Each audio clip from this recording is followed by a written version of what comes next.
ഇവിടെ എത്തിച്ചേർന്നിരിക്കുന്നത്.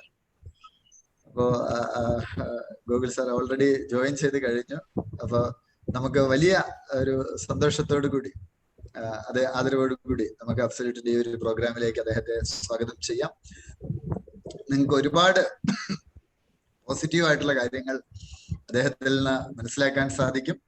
ജീവിതത്തെ കുറിച്ച് വ്യക്തമായ കാഴ്ചപ്പാടുകളുള്ള വ്യക്തിത്വം, ഡിബേറ്റിംഗ് ക്ലബിലെ നിറഞ്ഞ സാന്നിധ്യം, തിരുവനന്തപുരത്തെ മത്സരവേദികൾക്കൊക്കെ വളരെ പരിചിതമായ മുഖം കൂടിയാണ്. കൂടുതൽ കൂടുതൽ ഉയരങ്ങളിലേക്ക്, വിജയങ്ങളിലേക്ക് കടന്നു ചെല്ലുവാൻ ഈശ്വരൻ അദ്ദേഹത്തെ അനുഗ്രഹിക്കട്ടെ എന്ന് പ്രാർത്ഥിക്കുന്നു. ഒപ്പം നമ്മളുടെ ഇന്നത്തെ ഈ ഒരു ഇന്ററാക്റ്റീവ് സെഷനിലേക്ക് ശ്രീ ഗോകുൽ എസിനെ ക്ഷണിച്ചുകൊള്ളും. Thank you sir and namaste to all. എല്ലാവർക്കും സുഖമാണോ എന്ന് ചോദിക്കണില്ല, കാരണം അങ്ങനത്തെ ഒരു സാഹചര്യത്തിലല്ല. പക്ഷെ ഇറ്റ് ഈസ് വണ്ടർഫുൾ ദാറ്റ് ഈ ഒരു പ്രശ്നങ്ങളുടെയൊക്കെ നടുവിലും all of you people have signed up for this ഈ ഒരു സിവിൽ സർവീസ് പ്രിപ്പറേഷൻ. തീർച്ചയായിട്ടും ഇത് ഒരു ഒരു ഒരു എപ്പോഴും റിസ്ക് ഉള്ള, അല്ലെങ്കിൽ അത്രയും നമ്മൾ എഫേർട്ട് എടുക്കേണ്ടി വരുന്ന ഒരു സംഭവമാണ്, പ്രിപ്പറേഷനാണ്. അപ്പം ഈ ഒരു സാഹചര്യത്തിലും ഓൺലൈനായിട്ട് ചെയ്യുമ്പോഴും ഒക്കെ നിങ്ങളതിന് ജോയിൻ ചെയ്തു, നിങ്ങളതിന് തയ്യാറായി എന്നുള്ളത് തന്നെ ഒരുപക്ഷെ ഒരു വലിയ സ്റ്റെപ്പാണ്, ആദ്യത്തെ സ്റ്റെപ്പാണ്. കാരണം ത്രൂ ഔട്ട് ഈ എക്സാമിനേഷൻ എന്ന് പറയുമ്പോഴത്തേക്കും ഇത് ഇന്നലെ എൻ്റെ ഒരു ഫ്രണ്ട്, എൻ്റെ ഒരു ജൂനിയർ എന്നോട് ചോദിച്ചപ്പം, ചേട്ടാ ഈ ആവറേജ് കുട്ടികൾക്ക്, ആവറേജ് സ്റ്റുഡൻസിനൊക്കെ സിവിൽ സർവീസ് എക്സാം ക്ലിയർ ചെയ്യാൻ പറ്റുമെന്ന് ചോദിച്ചു. അപ്പോഴും ഞാൻ ആലോചിക്കുമായിരുന്നു, നമ്മൾ ഈ സിവിൽ സർവീസ് എക്സാം ക്ലിയർ ചെയ്യുന്ന ആൾക്കാരെ എടുത്തു നോക്കിക്കഴിഞ്ഞാൽ അക്കാഡമിക്കലി ഭയങ്കര ബ്രില്യൻ്റ് ആയിട്ടുള്ള ആൾക്കാർ വളരെ കുറച്ചേ കാണത്തുള്ളൂ. മിക്ക ആൾക്കാരും അക്കാഡമിക്കലി ഒക്കെ ഒരു നോർമൽ സ്റ്റുഡൻസ് ആയിരിക്കും, ഭയങ്കര ഈ വേറെ ലെവൽ ഐക്യമൊന്നുള്ള ആൾക്കാരായിരിക്കത്തില്ല. സാധാരണ ആൾക്കാരാണ്, നോർമൽ സ്റ്റുഡൻസ് ആണ് ക്ലിയർ ചെയ്യുന്നതിൽ നല്ലൊരു ശതമാനം.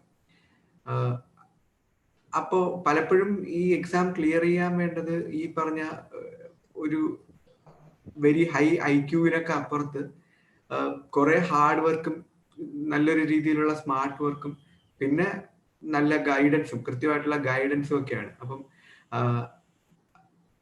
അതുകൊണ്ട് തന്നെ ത്രൂ ഔട്ട് റിസ്ക് അല്ലെങ്കിൽ ത്രൂ ഔട്ട് ചാലഞ്ചസ് ഉള്ളൊരു സംഭവമാണ്, ചാലഞ്ചസ് ഉള്ളൊരു എക്സാമാണ്. ഇപ്പം എനിക്ക് തോന്നുന്നത് you people are on the initial stages of preparation. ഈ ഒരു സമയത്ത് ഒരുപാട് ഡൗട്ട്സ് ഉള്ള സമയമാണ്, ഒരുപാട് സെൽഫ് ഡൗട്ടും അതെ, അല്ലാതെ അക്കാഡമിക് ഡൗട്ടും അതെ, എല്ലാം ഡൗട്ട്സ് കൂടുതലുള്ള സമയമാണ്. അപ്പം ഞാൻ കൂടുതൽ സംസാരിക്കാൻ ഉദ്ദേശിച്ചിട്ടില്ല. കൂടുതൽ സംസാരിക്കണോണ്ട് കാര്യമില്ലല്ലോ. ഞാൻ കുറച്ച് സംസാരിച്ചിട്ട് നമുക്ക് let's take it as an interaction, question answer ആയിട്ട് പോവാം എന്നാണ് എൻ്റെ ഒരു ഇത്. അപ്പം എന്തായാലും I believe you are already familiar with the pattern of the exam. എക്സാമിന്റെ പാറ്റേണിനെ പറ്റിയോ അതിനെക്കുറിച്ചൊന്നും കൂടുതൽ സംസാരിക്കേണ്ട കാര്യം ഉണ്ടായിരിക്കത്തില്ല. ജനറലി സംഭവം എന്ന് പറയുമ്പം ഇവിടെ ഈ പരീക്ഷയിൽ ടെസ്റ്റ് ചെയ്യപ്പെടുന്നത് നമ്മുടെ ഇൻഡ്യൂറൻസ് ആണ്. അത് പരീക്ഷയുടെ പ്രിപ്പറേഷന്റെ സ്റ്റേജ് മുതൽ തന്നെ ഇൻഡ്യൂറൻസും പേഷ്യൻസും നമ്മുടെ ഡെഡിക്കേഷനും ഒക്കെയാണ് പലപ്പോഴും ടെസ്റ്റ് ചെയ്യപ്പെടുന്നത്. വെൻ യു ജോയിൻ കോച്ചിങ്, നമ്മുടെ സിവിൽ സർവീസ് എന്ന് പറയുന്നത് എപ്പോഴും ഒരു ലോങ് ടേം വിഷൻ ഉള്ള ഒരു സാധനമാണ്. നമ്മൾ സർവീസിൽ കയറി കഴിഞ്ഞാലും യു ഹാവ് ടു നീജർക്ക് റിയാക്ഷൻസിന്റെ ഒരു പാരഡൈം അല്ല ഇവിടെ ഉള്ളത്. ഒരു ലോങ് ടേം വിഷൻ ആണ് എപ്പോഴും. അതായത് നമ്മൾ ഓരോ ആക്ഷൻ എടുക്കുമ്പോഴും അത് ഇംപ്ലിമെന്റ് ചെയ്യുമ്പോഴും ഒക്കെ ലോങ് ടേം സംഭവം മുമ്പിൽ കണ്ടുകൊണ്ടാണ് ചെയ്യേണ്ടത്. ഒരുപക്ഷെ പരീക്ഷയുടെ പാറ്റേണും അതുപോലെയാണ്. നിങ്ങളിപ്പോ കോച്ചിങ് ജോയിൻ ചെയ്ത് കഴിഞ്ഞാൽ നിങ്ങളുടെ എക്സാമിന്റെ ആദ്യത്തെ സൈക്കിള് കംപ്ലീറ്റ് ആവാൻ തന്നെ ഇറ്റ് ടേക്സ് അറ്റ്ലീസ്റ്റ് 24 months. ഈ ജൂണിൽ ജോയിൻ ചെയ്തു, ഈ ജൂണ് മുതൽ അടുത്ത ജൂണിലോ ജൂലൈയിലോ ഒക്കെ ആയിരിക്കും പരീക്ഷ നടക്കുന്നത്. ഈ കോവിഡിന്റെ സാഹചര്യത്തിൽ നമുക്ക് പറയാനും പറ്റത്തില്ല എത്രത്തോളം അങ്ങോട്ടും ഇങ്ങോട്ടും മാറും എന്നുള്ള കാര്യം. അപ്പം അത് നമ്മൾ പ്രിലിംസ് ആണ് എഴുതുന്നത്. പിന്നീട് നമുക്ക് ആ പ്രിലിംസ് നമ്മൾ ക്ലിയർ ചെയ്താൽ we will have our mains in may be October or November. പിന്നെ ഇന്റർവ്യൂ നടക്കുമ്പോഴത്തേക്കും ഒരു ഫെബ്രുവരി മാർച്ച് ആവും. അപ്പം ഈ ഇപ്പൊ നിങ്ങൾ പ്രിപ്പയർ ചെയ്യാൻ തുടങ്ങുന്ന ഈ എക്സാം അതിന്റെ ഫസ്റ്റ് സൈക്കിളിന്റെ റിസൾട്ട് വരുമ്പോഴത്തേക്കും ഇറ്റ് ടേക്സ് അറ്റ്ലീസ്റ്റ് 24 months. അപ്പൊ നമ്മൾ എപ്പോഴും ജോയിൻ ചെയ്യുമ്പം ആ ഒരു ഇനി ഫസ്റ്റ് അറ്റംപ്റ്റിൽ തന്നെ നമ്മുടെ ഡിസൈഡ് ആയിട്ടുള്ള സർവീസ് കിട്ടുന്ന ആൾക്കാരുടെ എണ്ണം is not very high. Impossible എന്നല്ല, പക്ഷേ ഇസ് നോട്ട് വെരി ഹൈ. അപ്പൊ നമ്മൾ എപ്പോഴും ഈ പ്രിപ്പറേഷൻ ഇറങ്ങുമ്പോൾ നമ്മൾ ഒരു ലോങ് ടേം ഒരു ലോങ് ടേം വിഷനോടുകൂടി ആയിരിക്കണം ഇറങ്ങേണ്ടത്. ഇത് ഞാൻ ജനറലി ഇപ്പം നമ്മളോട് പ്രിപ്പറേഷനെ പറ്റി ചോദിക്കുന്ന ആൾക്കാരോടെല്ലാം പറയുന്ന ഒരു കാര്യമാണ്. അതൊരു കാര്യം. രണ്ടാമത്തെ കാര്യം, നമുക്ക് അതിനുള്ള പേഷ്യൻസ് വേണം എന്നുള്ളതും ഒരു വിഷയമാണ്. കാരണം ഈ മേ ബി നമ്മൾ ആദ്യത്തെ അറ്റംപ്റ്റിൽ തന്നെ ക്ലിയർ ചെയ്ത് പോയി എന്ന് വിചാരിക്കുക, എങ്കിൽ പോലും ഈ 24 മാസം നമ്മൾ കണ്ടിന്യൂസ് ആയിട്ട് പ്രിപ്പയർ ചെയ്യാനും നമ്മൾ തുടങ്ങുമ്പോൾ ഉള്ള ആ ഒരു അപ്ബീറ്റ് മൂഡ് കീപ്പ് ചെയ്യാനുള്ള പേഷ്യൻസ് വേണം എന്നുള്ളതാണ്. പലർക്കും സംഭവിക്കുന്നത്, നമ്മളിപ്പോ ഇന്ന് രാവിലെ എണീറ്റിട്ട് നമുക്ക് ഭയങ്കര മൂഡായിരിക്കും, ഇന്ന് ഞാൻ പ്രിപ്പയർ ചെയ്ത് ഞാൻ പൊളിക്കും, ഇന്ന് ഞാൻ കുറെ സംഭവമൊക്കെ ചെയ്യും എന്നുള്ള ഒരു ആ ഒരു ആറ്റിറ്റ്യൂഡ് നമുക്ക് ഇനിഷ്യലി ആ ഒരു ആറ്റിറ്റ്യൂഡ് നന്നായിട്ട് കാണും. പക്ഷെ ആസ് ടൈം ഗോസ് ഓൺ നമ്മുടെ ഈ മോട്ടിവേഷൻ കുറഞ്ഞുകൊണ്ടിരിക്കും. ചില സമയത്ത് നമ്മൾ വളരെ ഡൗൺ ആവും. അപ്പം അങ്ങനെയുള്ള ഓരോ ചാലഞ്ചിനെയും ഓവർകം ചെയ്തിട്ട് കൺസിസ്റ്റൻസി വളരെ ഇമ്പോർട്ടൻ്റ് ആണ്. കൺസിസ്റ്റൻസി ഈ പരീക്ഷ ക്രാക്ക് ചെയ്തിട്ടുള്ള ഓരോ ആൾക്കാരുടെയും ദി കോർ ക്വാളിറ്റി കൺസിസ്റ്റൻസി ആണെന്ന് ഞാൻ പറയും.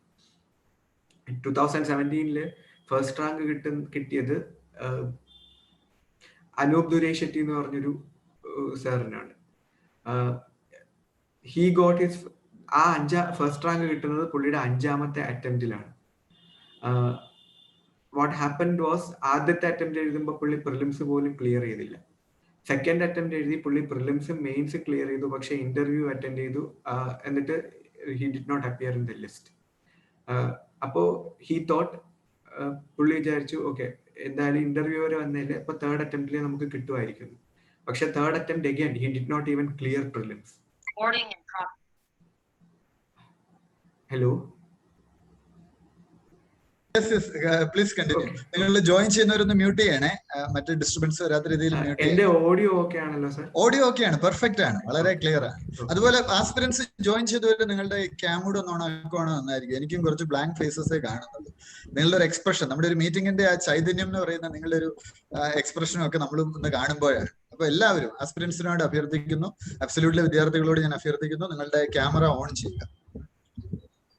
യെസ്, കണ്ടിന്യൂ ചെയ്യാം. So as I was saying, okay, അപ്പം and again in fourth attemptലും he did not go beyond mains.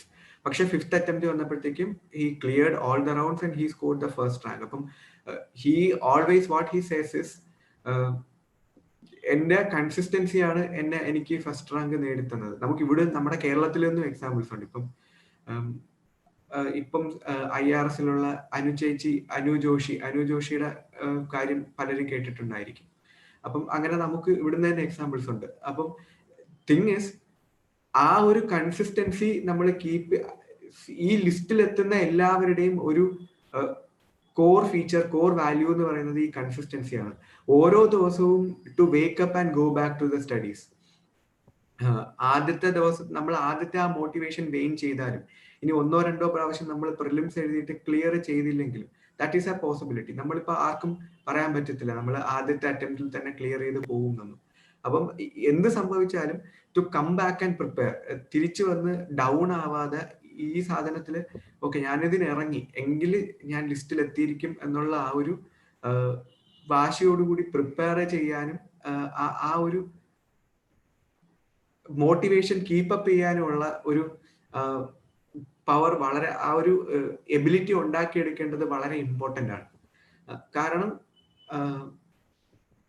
ആ ഒരു എബിലിറ്റി ഉണ്ടെങ്കിൽ മാത്രമേ നമുക്ക് ഈസിലി ഇനഫ് ഇത് മുമ്പോട്ട് കൊണ്ടുപോകാൻ പറ്റത്തുള്ളൂ.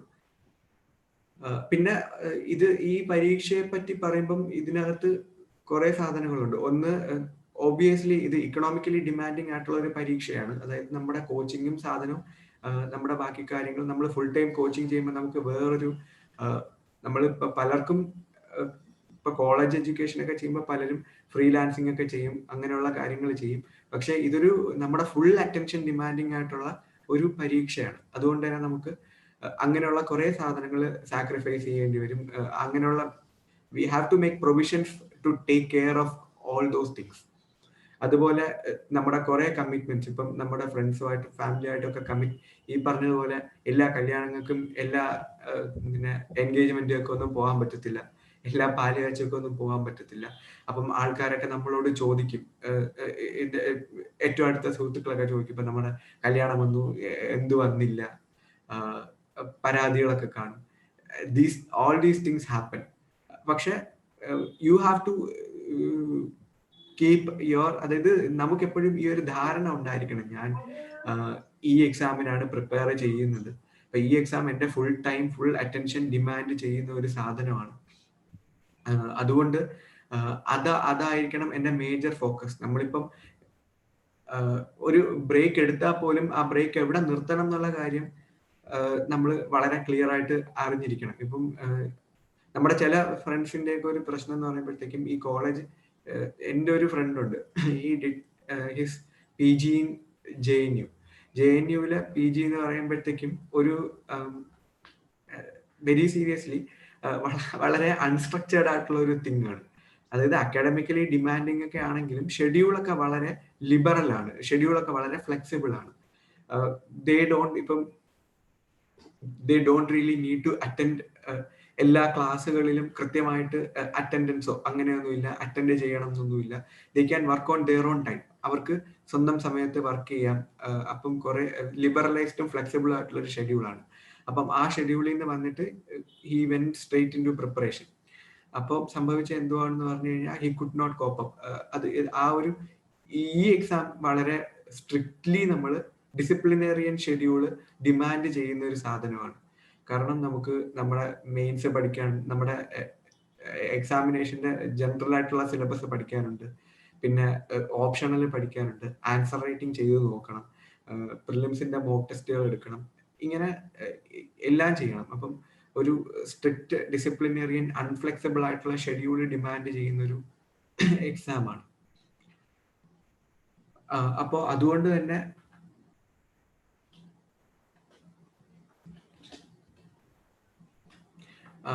തന്നെ ദി ഇഷ്യൂ എന്ന് പറയുമ്പോഴത്തേക്കും ഹി വാസ് കുറച്ച് നാൾ പ്രിപ്പയർ ചെയ്ത് കഴിഞ്ഞപ്പം he was near a nervous breakdown. വളരെ അത്രയും സ്ട്രിക്റ്റ് ആയിട്ട് ഷെഡ്യൂൾ ഫോളോ ചെയ്ത് കഴിഞ്ഞപ്പോൾ ഞാൻ പറഞ്ഞു, ഓക്കെ, ഇത് സംഭവിക്കാം, അപ്പം വാട്ട് ഡു യു ഡു?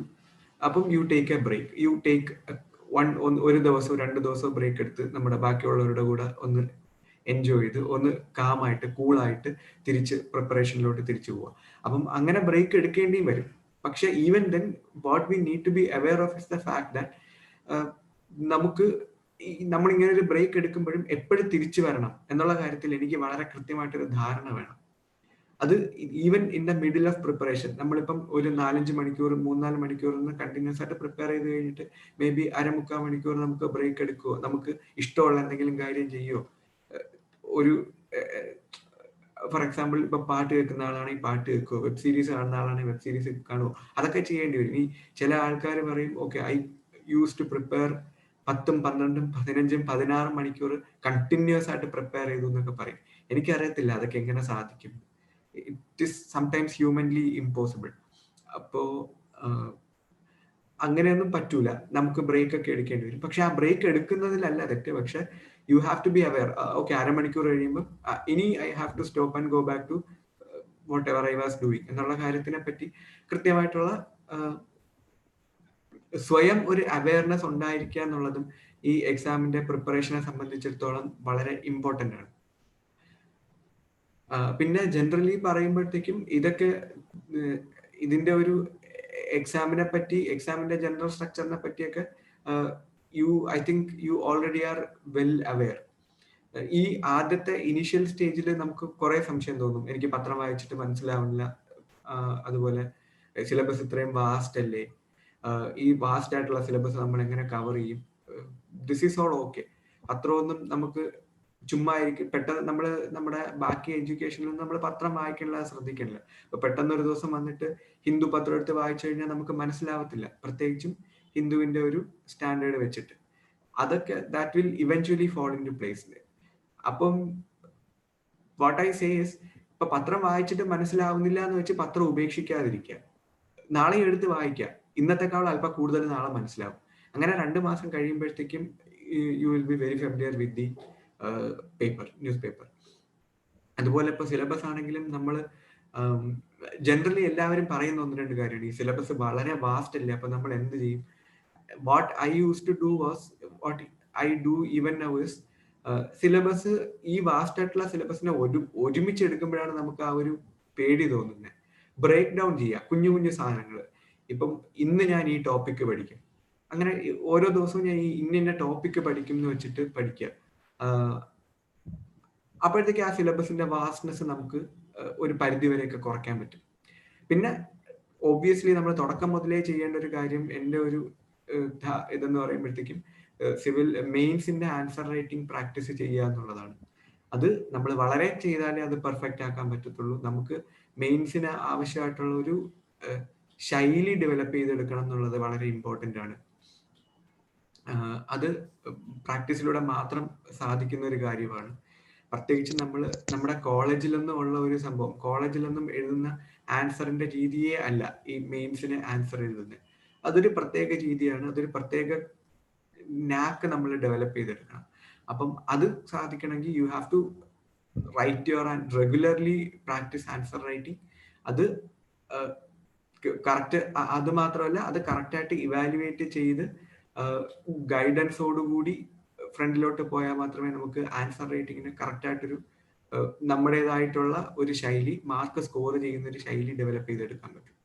അപ്പം that is something I advise everyone to do very regularly. അതുപോലെ ഒരു കാര്യമാണ്, പ്രിലിംസിനായാലും നമുക്ക് മോക്ക് ടെസ്റ്റുകൾ വെരി ഇമ്പോർട്ടൻറ്റ്. ആദ്യമേ തന്നെ കൃത്യമായിട്ട് മോക്ക് ടെസ്റ്റുകൾ, നമ്മൾ പഠിക്കുന്ന പോർഷൻസിൻ്റെയൊക്കെ മോക്ക് ടെസ്റ്റ് എടുത്ത് പോയി കഴിഞ്ഞാൽ 2 ബെനിഫിറ്റ് ഉണ്ട്. ഒന്നെന്ന് പറയുമ്പം നമ്മൾ എക്സാം ഹാളിൽ നിന്ന് ആ പേപ്പർ എങ്ങനെ മാനേജ് ചെയ്യണം എന്നുള്ള കാര്യം നമ്മൾ പഠിച്ച് തറവാകും. രണ്ടാമത്തെ കാര്യം, ഞാൻ മോക്ക് ടെസ്റ്റ് എഴുതി തെറ്റിക്കുന്ന ആൻസേഴ്സ് പിന്നെ ഞാൻ മറക്കാൻ പാടാണ്. മാത്രമല്ല, when you do a mock test and then you evaluate yourself, നമുക്ക് അറിയാത്ത ആ ഭാഗത്തിന്, ഞാൻ ഏത് ആൻസർ ആണോ എഴുതി തെറ്റിയത് ആ ഭാഗത്തിനെ പറ്റി നമ്മൾ കൂടുതലായിട്ട് വായിക്കാൻ ശ്രമിക്കുക. അപ്പൊ ആ ഭാഗം നമുക്ക് കറക്റ്റ്. അപ്പൊ we can self analyse whether I am doing, അതായത് എനിക്ക് ഏതൊക്കെ ഭാഗമാണ് ഈസി, ഏതൊക്കെ ഭാഗമാണ് ഡിഫിക്കൽട്ട്. അപ്പൊ എനിക്ക് അറിയാത്ത ഭാഗം ഏതാണെന്നുള്ളതിനെ പറ്റി, അതും ഈ പറഞ്ഞതുപോലെയാണ്. നമ്മൾ ആദ്യം രണ്ടാമത് എഴുതുമ്പോൾ നമുക്ക് മോക്ക് ടെസ്റ്റിൽ നിന്ന് നല്ല മാർക്ക് കിട്ടൂല. ഈവൻ നമ്മൾ ഇപ്പം എടുത്ത് ഈ ഒരു പ്രാവശ്യം എഴുതി രണ്ടാമത്തെ പ്രിലിംസും ക്ലിയർ ചെയ്ത് രണ്ടാമത്തെ ഇന്റർവ്യൂവിന്റെ ഇതിൽ നിൽക്കുമ്പോൾ ഞാൻ പെട്ടെന്ന് മൂന്നാമത്തെ പ്രിലിംസിന്റെ കുറിച്ച് ഓർത്തിട്ട് പെട്ടെന്നൊരു പേപ്പർ എടുത്തിട്ട്, ഒരു ക്വസ്റ്റ്യൻ പേപ്പർ എടുത്തിട്ട് മോക്ക് ടെസ്റ്റ് എഴുതി കഴിഞ്ഞാൽ എനിക്ക് there is no guarantee that I will get enough marks to come above cutoff. അത് സ്വാഭാവികമാണ്. That is something you have to attain through constant, വളരെ കൃത്യമായിട്ട് കോൺസ്റ്റന്റ് പ്രാക്ടീസിലൂടെ മാത്രം ചെയ്യാൻ പറ്റുന്ന ഒരു കാര്യമാണ്.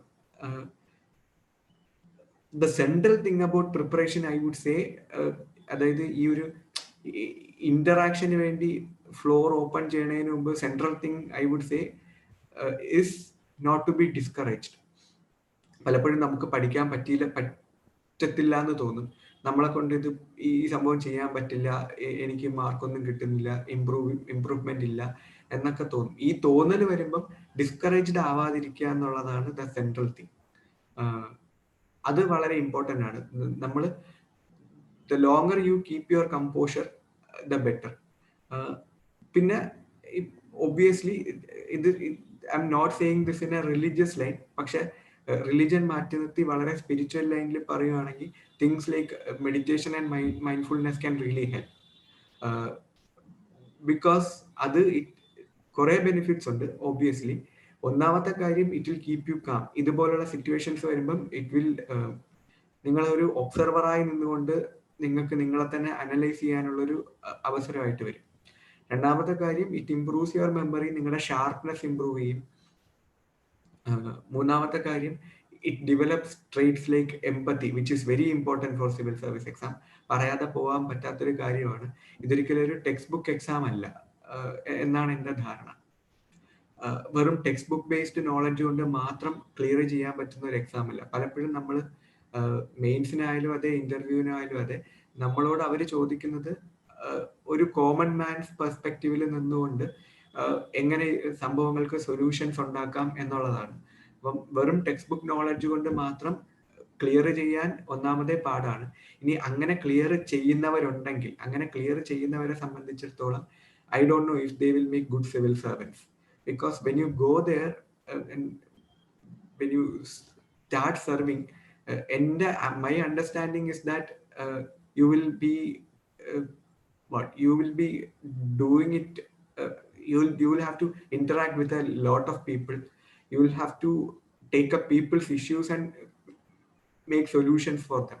അപ്പം അതുകൊണ്ട് തന്നെ always make sure that you understand the, നമ്മൾ എന്ത് പഠിച്ചാലും അത് വെറും ടെക്സ്റ്റ് ബുക്ക് നോളജിനപ്പുറത്ത് അത് ഒരു സാധാരണക്കാരനെ സംബന്ധിച്ചിടത്തോളം അതെങ്ങനെ എങ്ങനെ ഇമ്പാക്ട് ചെയ്യുന്നു. ഓരോ വിഷയത്തിലും നമ്മൾ ഒപ്പീനിയൻസ് ഉണ്ടാക്കുമ്പം, നിലപാടുകൾ എടുക്കുമ്പം, നമ്മുടെ വ്യൂസ് ഉണ്ടാക്കിയെടുക്കുമ്പം അത് സാധാരണക്കാരന്റെ പെർസ്പെക്റ്റീവിൽ നിന്ന് ഉണ്ടാക്കിയെടുക്കാൻ ശ്രമിക്കുക. Very important. അപ്പം ഐ തിങ്ക് മ്യൂട്ട് ചെയ്യണം, ജോയിൻ ചെയ്യുന്നവർ മ്യൂട്ട് ചെയ്യണം. ഓക്കെ, സോ ഐ തിങ്ക് നമുക്ക് പ്രോബബ്ലി ഞാൻ ചുമ്മാ സംസാരിച്ചുകൊണ്ടിരിക്കുന്നതിനേക്കാളും അല്ലല്ലോ, വളരെ വളരെ ഹെൽപ്ഫുൾ ആയിട്ടുള്ള പോയിന്റ്സ് ആണ് പറയുന്നത്. അവർക്ക് വളരെ ഗുണകരമായിട്ടുള്ള പ്രാക്ടിക്കൽ ആയിട്ടുള്ള പോയിന്റ്സ് തന്നെയാണ് പറയുന്നത്.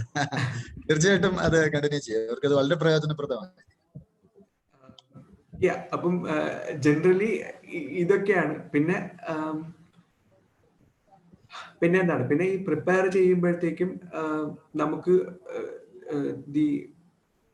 Another very important thing I would say is, നമുക്ക് പലപ്പോഴും വരുന്ന പ്രശ്നം എന്ന് പറയുമ്പം നമുക്ക് ഇഷ്ടമുള്ള സംഭവങ്ങൾ നമ്മൾ കൂടുതൽ കോൺസെൻട്രേറ്റ് ചെയ്യും.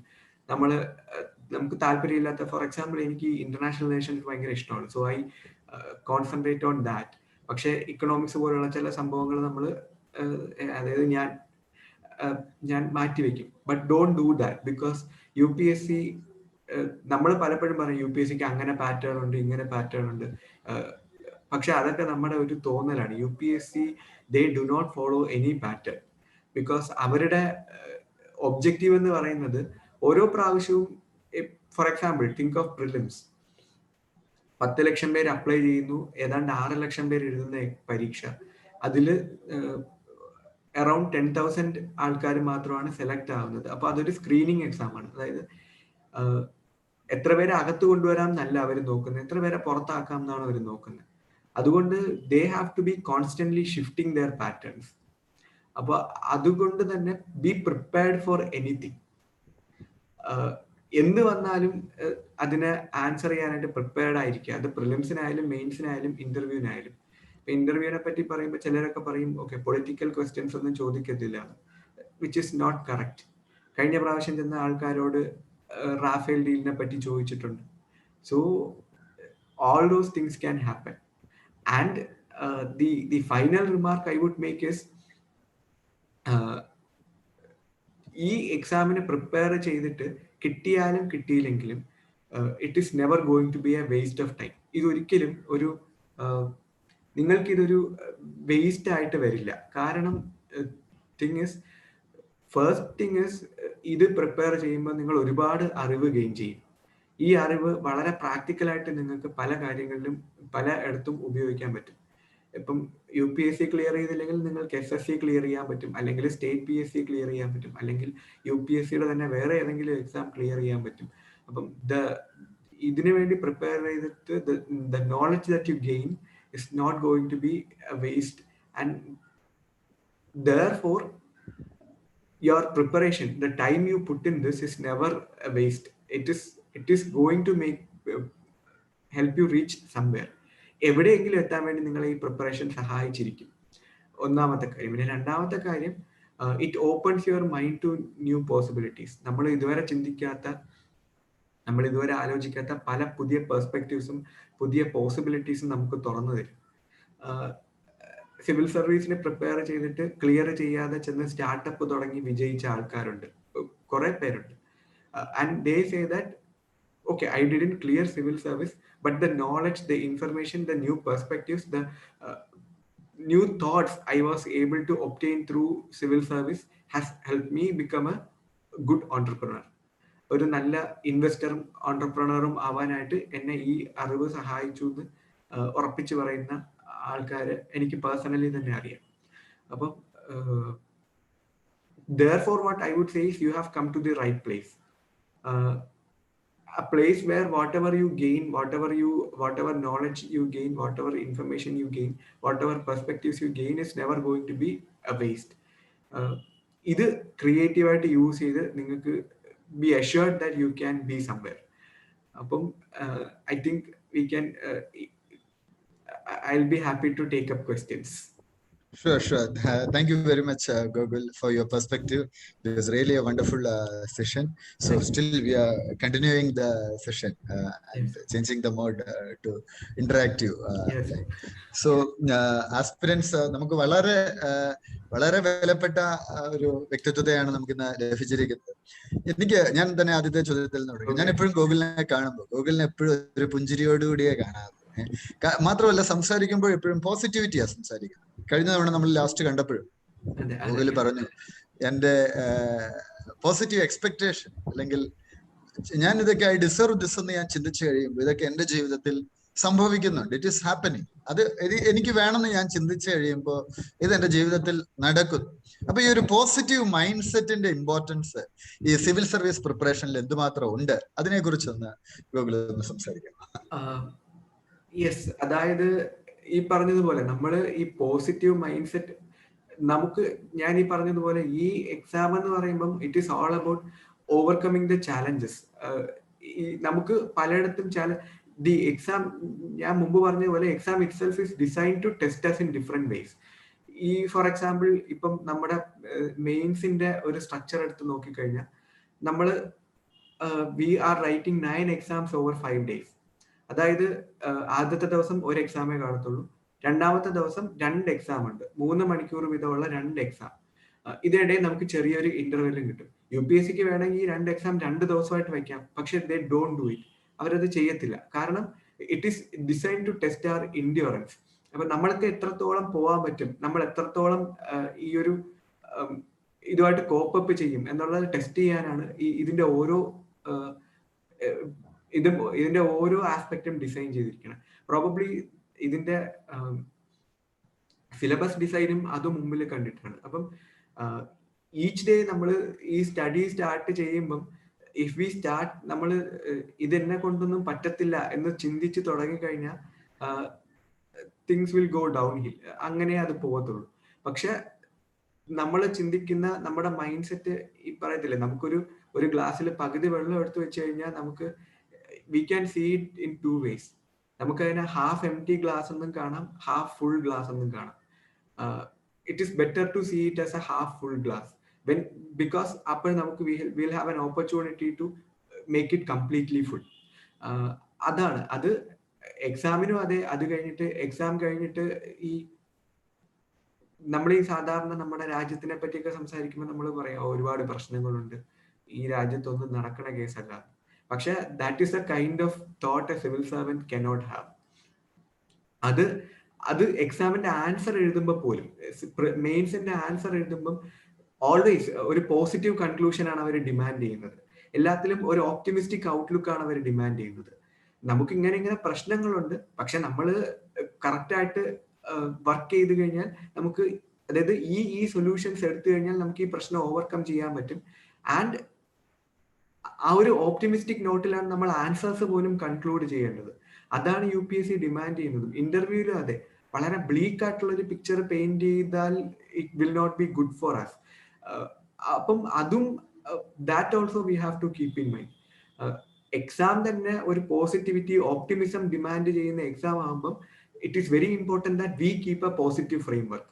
നമ്മുടെ മനസ്സ് നമ്മൾ വളരെ നെഗറ്റിവിറ്റിയോടുകൂടി കാര്യങ്ങളെ അപ്രോച്ച് ചെയ്ത് കഴിഞ്ഞാൽ that is not going to work. Because നമ്മൾ വിചാരിക്കും ഓക്കെ ഇത്രയും പ്രശ്നങ്ങളുള്ള നാട്ടിൽ ഇനിയിപ്പോൾ ഇതൊക്കെ ചെയ്തിട്ട് എന്തിനാണ്.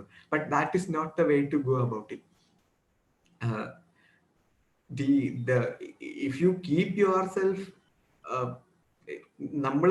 നമ്മൾ ഓരോരുത്തരും നമ്മളെ തന്നെ പോസിറ്റീവായിട്ട് നിർത്തിക്കഴിഞ്ഞാൽ ആ ഒരു പോസിറ്റീവ് ഫ്രെയിം വർക്ക് കീപ്പ് ചെയ്ത് കഴിഞ്ഞാൽ people around us will improve. അത് it is a psychological fact. നമ്മുടെ മൈൻഡ് പോസിറ്റീവ് ആയിരുന്ന ബോഡി അതേ പോസിറ്റിവിറ്റിയിൽ നിൽക്കും. നമ്മൾ എനർജറ്റിക് ആയിട്ട് ദിവസം മുഴുവനും നിൽക്കും. നമ്മൾ എനർജറ്റിക് ആയിട്ട് നിൽക്കുമ്പോൾ നമ്മുടെ കൂടെ ഉള്ളവർ അതേ രീതിയിൽ നിൽക്കും. And I think that is the way to be a leader. That is the way to be a change maker. അത് നമ്മൾ വളരെ സെൽഫ് കോൺഷ്യസ് ആയിട്ട് കൾട്ടിവേറ്റ് ചെയ്യേണ്ട ഒരു കാര്യമാണ്. അപ്പോഴും മാത്രമേ ഈ ചലഞ്ചസ് വരുമ്പോഴത്തേക്കും, ഈ ഇഷ്യൂസ് വരുമ്പോഴത്തേക്കും, നമുക്കിപ്പം ഈ എന്നെ കൊണ്ട് ഇത് പഠിക്കാൻ പറ്റത്തില്ല എന്നൊക്കെ ഉള്ള ഒരു നെഗറ്റീവ് സംഭവം വരുമ്പോഴത്തേക്കും, if you want to overcome this and persist, ഈ നേരത്തെ പറഞ്ഞ കൺസിസ്റ്റൻസി, ഈ കൺസിസ്റ്റൻസി എന്ന് പറയുന്ന സാധനം വരുന്നത് തന്നെ ഒരു പോസിറ്റീവ് ഫ്രെയിം വർക്ക് ഓഫ് മൈൻഡിൽ നിന്നാണ്. True absolutely. അപ്പൊ തീർച്ചയായിട്ടും വളരെ പ്രാക്ടിക്കൽ ആയിട്ടുള്ള, ഒരുപക്ഷെ നിങ്ങൾ ഇന്നിവിടെ നിന്ന് നേരിട്ട് നമ്മൾ ഈ ദിവസങ്ങളിലൊക്കെ ഇന്ററാക്ട് ചെയ്യുന്ന ഓരോ വ്യക്തിത്വങ്ങളിൽ നിന്നും കേൾക്കുന്ന ഈ കാര്യങ്ങൾ നിങ്ങൾ അപ്ലൈ ചെയ്യുകയാണെങ്കിൽ പ്രിയപ്പെട്ടവരെ, നിങ്ങളുടെ ജീവിതത്തിലും വലിയ മാറ്റങ്ങൾ ഉണ്ടാവും. നമുക്ക് ചോദ്യോത്തരങ്ങളിലേക്ക് കടക്കുകയാണ്. ചോദ്യം ചോദിക്കാൻ താല്പര്യമുള്ളവർ ഒന്ന് മെസ്സേജ് അയക്കുമോ? ഒന്ന് മെസ്സേജിലേക്ക് ഇടാമോ? പേരൊന്ന് ടൈപ്പ് ചെയ്യാം. ഷബാന ചോദിച്ചിരിക്കുന്നു. ഷബാന ഗൂഗിൾ സാറിനോട് ചോദ്യം ചോദിക്കാം. Good morning sir. മോർണിംഗ്. ഞാൻ ഷബാന. ഞാൻ ആദ്യമായിട്ടാണ് പ്രിലിംസ് അറ്റൻഡ് ചെയ്യാൻ പോകുന്നത്. അതായത് ഇനി പ്രിലിംസിലേക്ക് പോകാൻ ഇപ്പം കിട്ടിയതനുസരിച്ച് ഒരു 125 ദിവസം കൂടി ഇപ്പം എന്റെ മുമ്പിലുണ്ട്. അപ്പം ഈ ഒരു സാഹചര്യത്തിൽ ഇനിയുള്ള ദിവസങ്ങൾ എങ്ങനെയാണ് കൂടുതൽ ഗുണകരമായ രീതിയിൽ ഉപയോഗിക്കുക എന്നുള്ള ഒരു സംശയം ഉണ്ട് സാർ. അപ്പം സാർ അതിനൊരു ഓക്കെ. നമ്മൾ ഇനിയുള്ള ഒരു ഇത്രയും ദിവസത്തെ കാര്യം പറയുമ്പം ഐ ആം അസ്യൂമിങ് ദാറ്റ് നമ്മുടെ പ്രിപ്പറേഷൻ, അതായത് സിലബസിന്റെ പ്രിപ്പറേഷനും അതുപോലെ റിവിഷനും ഒക്കെ കഴിഞ്ഞു എന്നുള്ള ഒരു അസംഷനിൽ നിന്നുകൊണ്ടാണ് ഞാൻ സംസാരിക്കുന്നത്. The most important thing to do at this point would be do as many mock test as you can. നമുക്ക് നമ്മുടെ അക്കാഡമീസ് തന്നെ മോക്ക് ടെസ്റ്റുകൾ നടത്തുന്നുണ്ട്. അത് മാത്രമല്ല, ഈ പുറത്തുള്ള ഈ ഡൽഹി ബേസ്ഡ് ഇപ്പം വിഷൻ പോലുള്ള അക്കാഡമീസിന്റെ മോക്ക് ടെസ്റ്റ് ഒക്കെ നമുക്ക് ഫ്രീ ആയിട്ട് പല വെബ്സൈറ്റ്സിലും കിട്ടും. ഞാൻ പൈറസി പ്രൊമോട്ട് ചെയ്യുകയല്ല, ബട്ട് സ്റ്റിൽ ഇത് ഇക്കണോമിക്കലി അത്രയും ബേർഡൻസം ആയിട്ടുള്ള ഒരു എക്സാം ആയതുകൊണ്ട് പറഞ്ഞതാണ്. അപ്പോ ഈ ക്വസ്റ്റ്യൻ പേപ്പേഴ്സ് എടുക്കുക, പറ്റുന്ന അത്രയും ഒരു ദിവസം ഒരു മോക്ക് ടെസ്റ്റ് എങ്കിലും ചെയ്യുക. ബിക്കോസ് ഈ മോക്ക് ടെസ്റ്റ് കഴിഞ്ഞ പ്രിലിംസ് ഐ വുഡ് സേ എന്നെ വളരെ ഹെൽപ്പ് ചെയ്ത ഒരു സംഭവം, ഞാൻ ഒരുപാട് മോക്ക് ചെയ്തു എന്നുള്ളതാണ്. പക്ഷെ നമുക്ക് 125 ദിവസം എന്ന് പറയുമ്പം എസെൻഷ്യലി ഇച്ചിരി കൂടുതൽ ദിവസമാണ്. കാരണം നമ്മളിത് ജൂൺ 27 നടക്കും എന്ന് പ്രതീക്ഷിച്ചിരുന്നതാണ്. അപ്പം ആ രീതിയിലാണ് നമ്മൾ പ്രിപ്പയർ ചെയ്ത് വന്നിട്ടുള്ളതെങ്കിൽ maybe we can take a few days, 10, 30, 40 ദിവസം എടുത്തിട്ട് നമ്മുടെ ഓപ്ഷണലൊക്കെ ഒന്ന് സ്റ്റഡി ആക്കി വെക്കാം എന്നും എനിക്ക് തോന്നുന്നുണ്ട്. കാരണം ഇനി പ്രിലിംസ് നടന്നു കഴിഞ്ഞാൽ നമുക്ക് മെയിൻസിന് ഒരുപാട് സമയം കിട്ടത്തില്ല. Assuming that we clear the exam, 2 മാസത്തിനടുപ്പിച്ച സമയം. കാരണം UPSCക്ക് ഈ സൈക്കിൾ തിരിച്ച് അതിന്റെ ഒരു പ്രോപ്പർ ഇതിലോട്ട് കൊണ്ടുവരണം. അപ്പം ദേ വിൽ ബി ഒക്ടോബറിൽ പ്രിലിംസ് നടന്നു കഴിഞ്ഞാൽ മേ ബി കഴിഞ്ഞ പ്രാവശ്യം ഒക്ടോബർ 4-ാം തീയതി പ്രിലിംസ് നടന്നു, ജനുവരി 8-ാം തീയതിയാണ് മെയിൻസ് തുടങ്ങിയത്. അത്രയും പോലും പോകണമെന്നില്ല. ഒക്ടോബറിൽ പ്രിലിംസ് നടന്നു കഴിഞ്ഞാൽ ദേ ക്യാൻ ബ്രിങ് പ്രിലിംസിന്റെ റിസൾട്ട് 15-20 ദിവസത്തിൽ അവർക്ക് കൊണ്ടുവരാൻ പറ്റും. എന്നിട്ട് വേണമെങ്കിൽ അവർക്ക് ഒരു ഡിസംബർ 15-ഓ 20ഓടുകൂടി മെയിൻസ് തുടങ്ങാനും പറ്റും. അപ്പം the time will get for mains will be very short.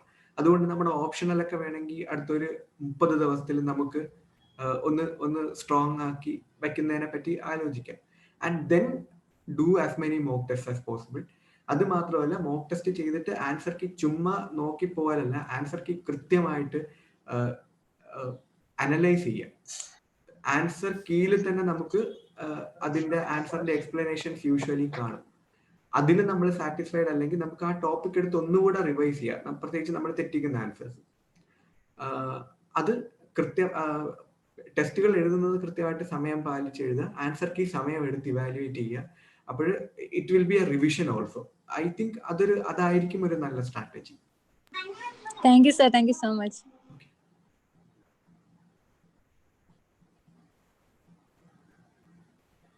വളരെ നല്ലൊരു സ്ട്രാറ്റജിയാണ് നമ്മളിപ്പോൾ ചർച്ച ചെയ്ത. അടുത്ത ചോദ്യം ചോദിക്കുന്ന റാബിയ ആണ്. റാബിയ സാറിനോട് ചോദ്യം ചോദിക്കാം. Sir good morning. Hello Rabiya.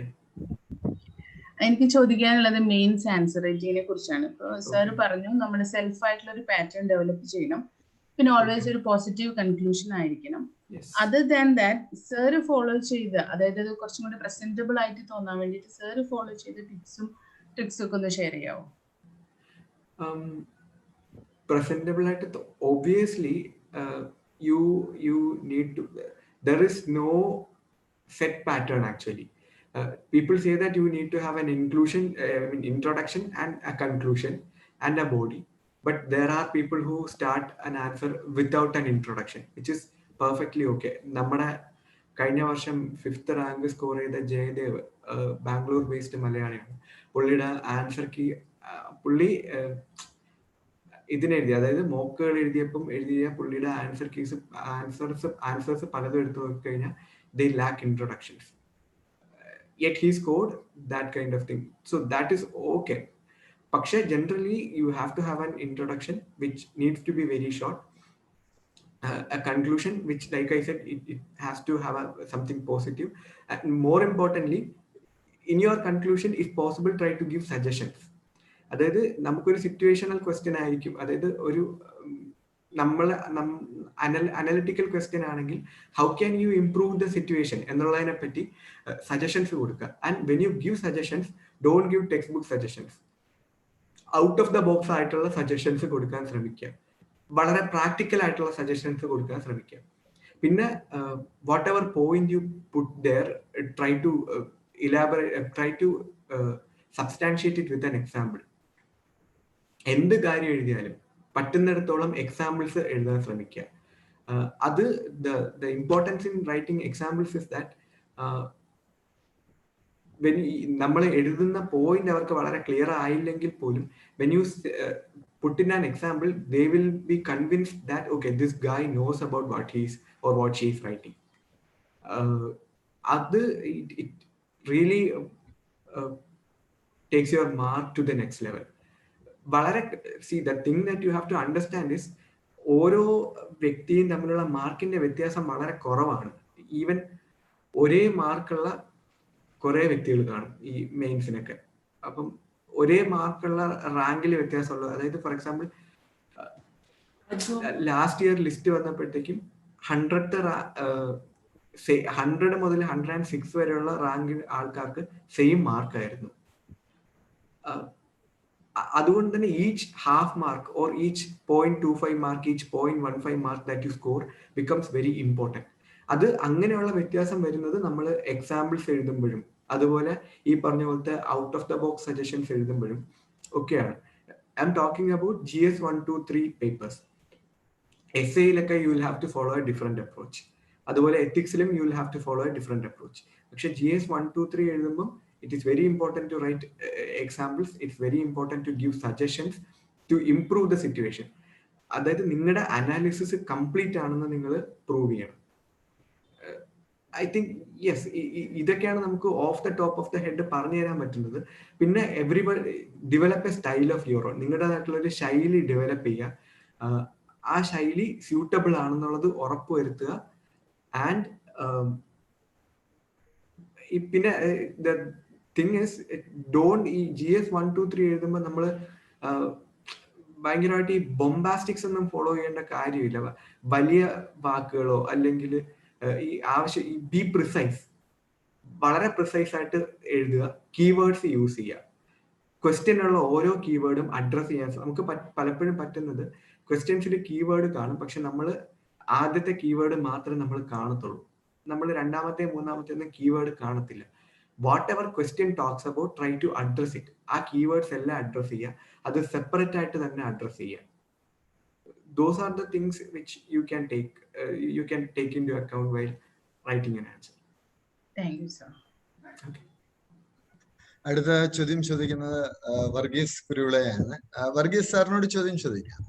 Varghese cerebral പാൾസിയൊക്കെ അതിജീവിച്ചുകൊണ്ട് ഒരു മൾട്ടിനാഷണൽ ബാങ്കിൽ, ന്യൂസിലാൻഡ് ബേസ്ഡ് അല്ലെ വർഗീസ്, ആ ബാങ്കിന്റെ ഉദ്യോഗസ്ഥനാണ്, നമ്മളുടെ ചിത്രശലഭം പദ്ധതിയുടെ ഭാഗമാണ്. വർഗീസ് സാറിനോട് ചോദ്യം ചോദിക്കാം. Hello sir, good morning. Hello, good morning sir. എനിക്ക് സാറിന്റെ ഇന്റർവ്യൂ ഒക്കെ കണ്ടിട്ടുണ്ട്. അപ്പോ എനിക്കൊരു ഡൗട്ട് ഉള്ളത്, ഈ സിവിൽ സർവീസിന്റെ ട്രെയിനിങ് സെഷനില് നമ്മളെ ഇങ്ങനെയുള്ളവരെ സഹായിക്കാനൊക്കെ അവിടെ ആൾക്കാർ സെപ്പറേറ്റ് കാണുമോ? അത് അതിന്റെ എന്തൊക്കെയാണ്, അതിന്റെ പാറ്റേൺസ്, അതിന്റെ ചാലഞ്ചസ് എന്തൊക്കെയാണ്? ഞാൻ ഇതുവരെ ട്രെയിനിങ് ഞാൻ കഴിഞ്ഞ പ്രാവശ്യത്തെ ട്രെയിനിങ് സ്കിപ്പ് ചെയ്യുമായിരുന്നു, എനിക്ക് പ്രാവശ്യത്തെ എക്സാം എഴുതാനുള്ളത് കൊണ്ട്. പക്ഷെ എനിക്ക് അറിയാൻ പറ്റിയത് വെച്ച് കുറച്ച് കാര്യങ്ങളുണ്ട്. ഒന്നാമത്, ഡിഫറെന്റ്ലി ഏബിൾഡ് ആയിട്ടുള്ളൊരു ആള് പോകുമ്പോഴത്തേക്കും അവര് നമുക്ക് വേണം എന്നുണ്ടെങ്കിൽ ഒരു അസിസ്റ്റന്റിനെ അറേഞ്ച് ചെയ്ത് തരും. അതായത് കംപ്ലീറ്റ് നമ്മുടെ to make sure that we reach wherever we need to reach, അങ്ങനെയുള്ള കാര്യങ്ങൾ എഷ്യൂർ ചെയ്യാനായിട്ട് അവരൊരു, ബിക്കോസ് നമ്മൾ അവിടെ ചെല്ലുന്നത് ഒരു സിവിൽ സർവീസ് ഓഫീസർ ആയിട്ടാണ്, ഓഫീസർ ട്രെയിനിങ് എന്നാണ് നമ്മളെ വിളിക്കുന്നത് തന്നെ. അപ്പം അവര് ഒരു ആളിനെ അറേഞ്ച് ചെയ്ത് തരും നമുക്ക് വേണം എന്നുണ്ടെങ്കിൽ. ഇപ്പൊ വീൽ ചെയർ യൂസേഴ്സ് ഒക്കെ ആണെങ്കിൽ വീൽ ചെയർ മൂവ് ചെയ്യാനും അങ്ങനെയൊക്കെ ആയിട്ട് അവർ ആളിനെ അറേഞ്ച് ചെയ്ത് തരും നമുക്കത് വേണം എന്നുണ്ടെങ്കിൽ. പിന്നെ അതുപോലെ അക്കോമഡേഷൻസിന് നമുക്ക് എന്തെങ്കിലും സ്പെഷ്യലി ഇത് വേണം, ഫോർ എക്സാമ്പിൾ ഈ പറഞ്ഞ പോലെ ഗ്രൗണ്ട് ഫ്ലോറിലായിരിക്കണം എന്നൊക്കെ ഉണ്ടെങ്കിൽ അതെല്ലാം അവർ അറേഞ്ച് ചെയ്ത് തരും. ബാക്കി എല്ലാ കാര്യങ്ങളും അവർ വളരെ അക്കോമഡേറ്റീവ് ആണ്. പിന്നെ the most important thing I would say is, ഇവിടെ വരുന്ന എല്ലാം ഈ എക്സാം ഒക്കെ ക്ലിയർ ചെയ്ത് വരുന്ന ആൾക്കാരാണ്. അപ്പൊ അവരും ഇപ്പം for example if 250 people come to training, അവരും ജീവിതത്തിൽ കുറെ കാര്യങ്ങളൊക്കെ കണ്ടവരും അതൊക്കെ ഓവർകം ചെയ്തവരും, അതുകൊണ്ട് തന്നെ സാധാരണ വളരെ മെച്യൂർ ആൾക്കാരും ആയിരിക്കും. അപ്പം നമ്മൾ കൺസേൺഡ് ആവേണ്ട കാര്യം ഇല്ല എന്നാണ് എനിക്ക് തോന്നുന്നത്. They will be very accommodative. നമ്മൾ ഇവിടെ തന്നെ നമ്മളിപ്പോൾ പലപ്പോഴുമായിട്ട് ഈ കോച്ചിങ് ചെയ്യുന്ന ആൾക്കാരെ കണ്ടിട്ടുണ്ട്, ഓൾറെഡി സർവീസിലുള്ളവരെ കണ്ടിട്ടുണ്ട്. They are very accommodative. അവർ വളരെ അക്കോമഡേറ്റീവ് ആണ്, വളരെ മെച്യൂർ ആയിട്ട് നമ്മളോട് ബിഹേവ് ചെയ്യുന്നവരാണ്. അപ്പം ആ ഒരു ഇത് എക്സ്പെക്ട് ചെയ്ത് നമുക്ക് പോവാം എന്നാണ് എനിക്ക് തോന്നുന്നത്. അത് ഒരു മാറ്റർ ഓഫ് കൺസേൺ ആവാൻ സാധ്യതയില്ല. അതായത് രണ്ട് കാര്യം ഓർത്താൽ മതി. ഒന്ന്, നമ്മൾ ഈ എക്സാം ക്ലിയർ ചെയ്ത് കഴിയുമ്പോഴത്തേക്കും government is adopting you literally. നമുക്ക് വേണ്ട എല്ലാ സൗകര്യവും ചെയ്തു തരാനായിട്ട് ഗവൺമെന്റ് തയ്യാറാണ്. ഇപ്പം ഇവിടുന്ന് ഫോറിൻ സർവീസിൽ കയറിയ ആളാണ് ബെനോ സെഫീൻ, കേട്ടിട്ടുണ്ടായിരിക്കും. അപ്പം ഷീ വാണ്ടഡ് ഗൈഡ് ഡോഗ്. അപ്പം what the government did was, government sent her to I think New Zealand or something. Government തന്നെ മൊത്തം പൈസ ചെലവാക്കി, they bought her a very high quality guide dog, they gave her training with a guide dog. അങ്ങനെ എല്ലാം ചെയ്ത് totally government is adopting Har. അപ്പം അതൊന്ന്. പിന്നെ രണ്ടാമത്തെ കാര്യം, ഈ പറഞ്ഞ പോലെ നമ്മളോടൊപ്പം ഉള്ള ആൾക്കാർ നമുക്ക് റീസണബിളി അസ്യൂം ചെയ്യാം they will be very mature. അപ്പം അവരിൽ നിന്നും നമുക്ക് അത്തരത്തിലുള്ള സഹായം, ബാക്കി കാര്യങ്ങൾ, ഹെൽപ്പ് പ്രതീക്ഷിക്കാം. എനിവേ, എൻ്റെ ഒരു suggestion is don't be concerned about all that. അതിനെപ്പറ്റി ഒന്നും അധികം ചിന്തിക്കേണ്ട. അതെല്ലാം നന്നാവും വിശ്വസിച്ച് നമുക്ക് പ്രിപ്പയർ ചെയ്യാം. അടുത്ത ചോദ്യം ചോദിക്കുന്നത് വിസ്മയ എസ് കുമാറാണ്. വിസ്മയ സാറിനോട് ചോദ്യം ചോദിക്കാം. Good morning. മോർണിംഗ് വിസ്മയ. സാർ, എനിക്ക് ചോദിക്കാനുള്ള സാറിന്റെ പ്രിലിംസിനും മെയിൻസിനും എക്കണോമിക്സിനും എടുത്ത സ്ട്രാറ്റജി എന്താണെന്ന് അറിയാനായിട്ട്. എന്തോ കേട്ടില്ല സാർ. പ്രിലിംസിനും മെയിൻസിനും സാർ എക്കണോമിക്സിന് എടുത്ത സ്ട്രാറ്റജി എന്തായിരുന്നു എക്കണോമിക്സ് പ്രിപ്പയർ ചെയ്യാനായിട്ട്? Okay, economics is A difficult thing. Personally രണ്ട് കാര്യങ്ങളുണ്ട് എക്കണോമിക്സിന്. എക്കണോമിക്സ് ഒരു ഇറ്റ് ഈസ് ബാക്കി സബ്ജക്റ്റുകളെ കമ്പയർ ചെയ്യുമ്പോൾ it is more of A science. അപ്പം അതുകൊണ്ട് നമ്മൾ പെട്ടെന്ന് എക്കണോമിക്സ് ബാക്കി ഏതെങ്കിലും സ്ട്രീമിൽ നിന്ന് വന്നിട്ട് പെട്ടെന്ന് എക്കണോമിക്സ് പഠിക്കുമ്പം അത് it is A difficult thing. ഒന്നാമത്തെ കാര്യം. രണ്ടാമത്തെ കാര്യം എന്ന് പറയുമ്പം ഐ ഹാവൻ സീൻ കേരളത്തിൽ മൊത്തത്തിൽ എക്കണോമിക്സിന് വളരെ എക്സ്പെർട്ട് ഫാക്കൽറ്റീസിന് ഞാൻ അധികമൊന്നും ഒരിടത്തും കണ്ടിട്ടില്ല. അപ്പൊ അതും ആയിരിക്കാം. എനിവേ എക്കണോമിക്സ് ഞാൻ എൻ്റെ ഒരു ഇതെന്ന് പറയുമ്പോഴത്തേക്കും UPSC സാധാരണ എക്കണോമിക്സ് ചോദിക്കുമ്പോഴത്തേക്കും എക്കണോമിക്സിന്റെ ആ കോൺസെപ്ച്വൽ പാർട്ടിൽ നിന്ന് വളരെ കുറച്ചേ ഞാൻ ചോദിച്ചു കണ്ടിട്ടുള്ളൂ. അതും പ്രത്യേകിച്ച് പ്രിലിംസിനാണ് അങ്ങനത്തെ ക്വസ്റ്റ്യൻ വരാൻ സാധ്യത. ഇപ്പം എന്താണ് ഇൻഫ്ലേഷൻ, ഡിഫ്ലേഷൻ, ചീപ്പ് മണി, ഡിയർ, അങ്ങനത്തെ പ്യുവർലി കോൺസെപ്ച്വൽ തിയററ്റിക്കൽ ആയിട്ടുള്ള സംഭവങ്ങൾ പ്രിലിംസിനാണ് വരാൻ സാധ്യത. അത് ഞാൻ ചെയ്തത് ഇതുപോലെ മോക്ക് ടെസ്റ്റുകൾ എഴുതി മോക്ക് ടെസ്റ്റിന്റെ ആൻസർക്ക് ഇവാലുവേറ്റ് ചെയ്യുന്ന കൂട്ടത്തിൽ ആ ഇമ്പോർട്ടൻറ്റ് സാധനങ്ങളെല്ലാം വായിച്ച് പഠിച്ചു. ആദ്യത്തെ റൗണ്ട് ഓഫ് റീഡിങ്ങും പ്രിപ്പറേഷനും കഴിഞ്ഞിട്ട് പിന്നെ അങ്ങനെ വായിച്ച് പഠിച്ചു എന്നുള്ളതാണ്. മെയിൻസിന് യൂഷ്വലി ഒരു പ്രാക്ടിക്കൽ ലെവലിൽ നിന്നായിരിക്കും അവർ ക്വസ്റ്റ്യൻ ചോദിക്കുന്നത്. അത് പ്രാക്ടിക്കൽ ലെവലിൽ നിന്ന് മാത്രമല്ല, യൂഷ്വലി അത് കണ്ടംപററി സംഭവങ്ങളായിട്ട് റിലേറ്റഡ് ആയിരിക്കും, കറണ്ട് അഫയേഴ്സുമായിട്ട് റിലേറ്റഡ് ആയിരിക്കും. Last time what I did was, ഈ നമുക്ക് കമ്പൈലേഷൻസ് കാണുമല്ലോ, ഈ പല അക്കാഡമീസും പുറത്തിറക്കുന്ന കമ്പൈലേഷൻസ് കാണും. അപ്പം എക്കണോമിക്സിന് വേണ്ടി എല്ലാവരും കമ്പൈലേഷൻസ് പുറത്തിറക്കും. അപ്പം ഈ കമ്പൈലേഷൻ എടുത്തിട്ട് അതിൽ വരുന്ന ഇഷ്യൂസ് ഡീറ്റെയിൽ ആയിട്ട് പഠിക്കുക, അതിൽ വരുന്ന ഇഷ്യൂസ് ബേസ് ചെയ്ത് ക്വസ്റ്റ്യൻസ് ആൻസർ ചെയ്യുക. ആ സംഭവത്തിന്റെ കോൺസെപ്ച്വലി നല്ല ക്ലിയർ ആയിട്ടിരിക്കുക. എനിക്കും വളരെ നല്ലൊരു സ്ട്രാറ്റജി ഒന്നും ഉള്ളൊരു സബ്ജക്റ്റ് അല്ല എക്കണോമിക്സ്. അപ്പം ഒരു സ്മാർട്ടിങ് എന്നുള്ള രീതിയിൽ ഞാൻ ചെയ്തത് ഇതാണ്.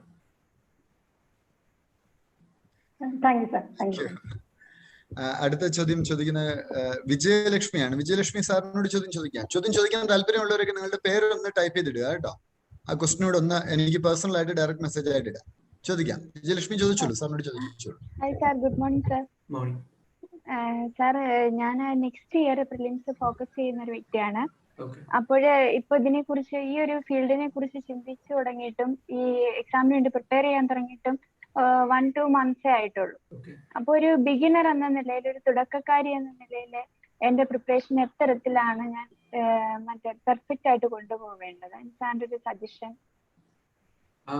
ഈ നമ്മുടെ പേഴ്സണൽ സ്ട്രാറ്റജി എന്ന് പറയുന്നത് അങ്ങനെ ഒരു വിന്നിങ് സ്ട്രാറ്റജി എന്ന് പറയാനായിട്ട് നമുക്ക് ആർക്കും ഒരു സംഭവം ഇല്ല.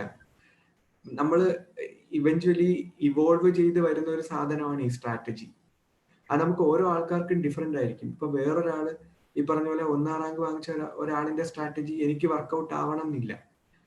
പിന്നെ കുറച്ച് കാര്യങ്ങൾ ഈ പറഞ്ഞതുപോലെ, ഒന്നാമത് നമ്മളിപ്പോ ആദ്യത്തെ തുടക്കത്തിലെ സമയത്ത് നമ്മൾ അത്രയും കൃത്യമായിട്ട് ചെയ്യുന്നുണ്ടോ എന്നുള്ള ഡൗട്ട് വരും. അപ്പം ഞാൻ ജനറലി പറയുന്ന ഒരു കാര്യം, എപ്പോഴും സ്വന്തമായിട്ട് ഇവാലുവേറ്റ് ചെയ്യുക. കഴിഞ്ഞ ആഴ്ചത്തെക്കാളും എനിക്ക് ഈ ആഴ്ച ഇമ്പ്രൂവ്മെന്റ് ഉണ്ടെങ്കിൽ decide that I am on the right track. കഴിഞ്ഞ ആഴ്ച ഞാൻ പത്രം വായിച്ചപ്പോൾ എനിക്ക് ഒന്നും മനസ്സിലായില്ല, എനിക്ക് പത്രം വലിച്ചു കീറി കളഞ്ഞിട്ട് പോകാൻ തോന്നി. ഈ ആഴ്ച വായിക്കുമ്പോൾ ഓക്കെ, വലിച്ചു കീറാൻ തോന്നുന്നില്ല, അത് ഇമ്പ്രൂവ്മെന്റ് ആണ്. അപ്പം that means that you are getting familiar with the പത്രം. അടുത്ത ആഴ്ച ആകുമ്പം ഓക്കെ, വലിച്ചൊന്നും കീറണ്ട, രാവിലെ പത്രം കൊണ്ടിടുമ്പോൾ വന്നെടുത്ത് വീടിനകത്ത് വെക്കാന്നൊക്കെ തോന്നും. പിന്നെ അതിന്റെ അടുത്ത ആഴ്ച ആകുമ്പം ഓക്കെ, ഇനി ഇപ്പൊ വേണമെങ്കിൽ എഡിറ്റോറിയലൊക്കെ നോക്കി തുടങ്ങാം എന്ന് തോന്നും.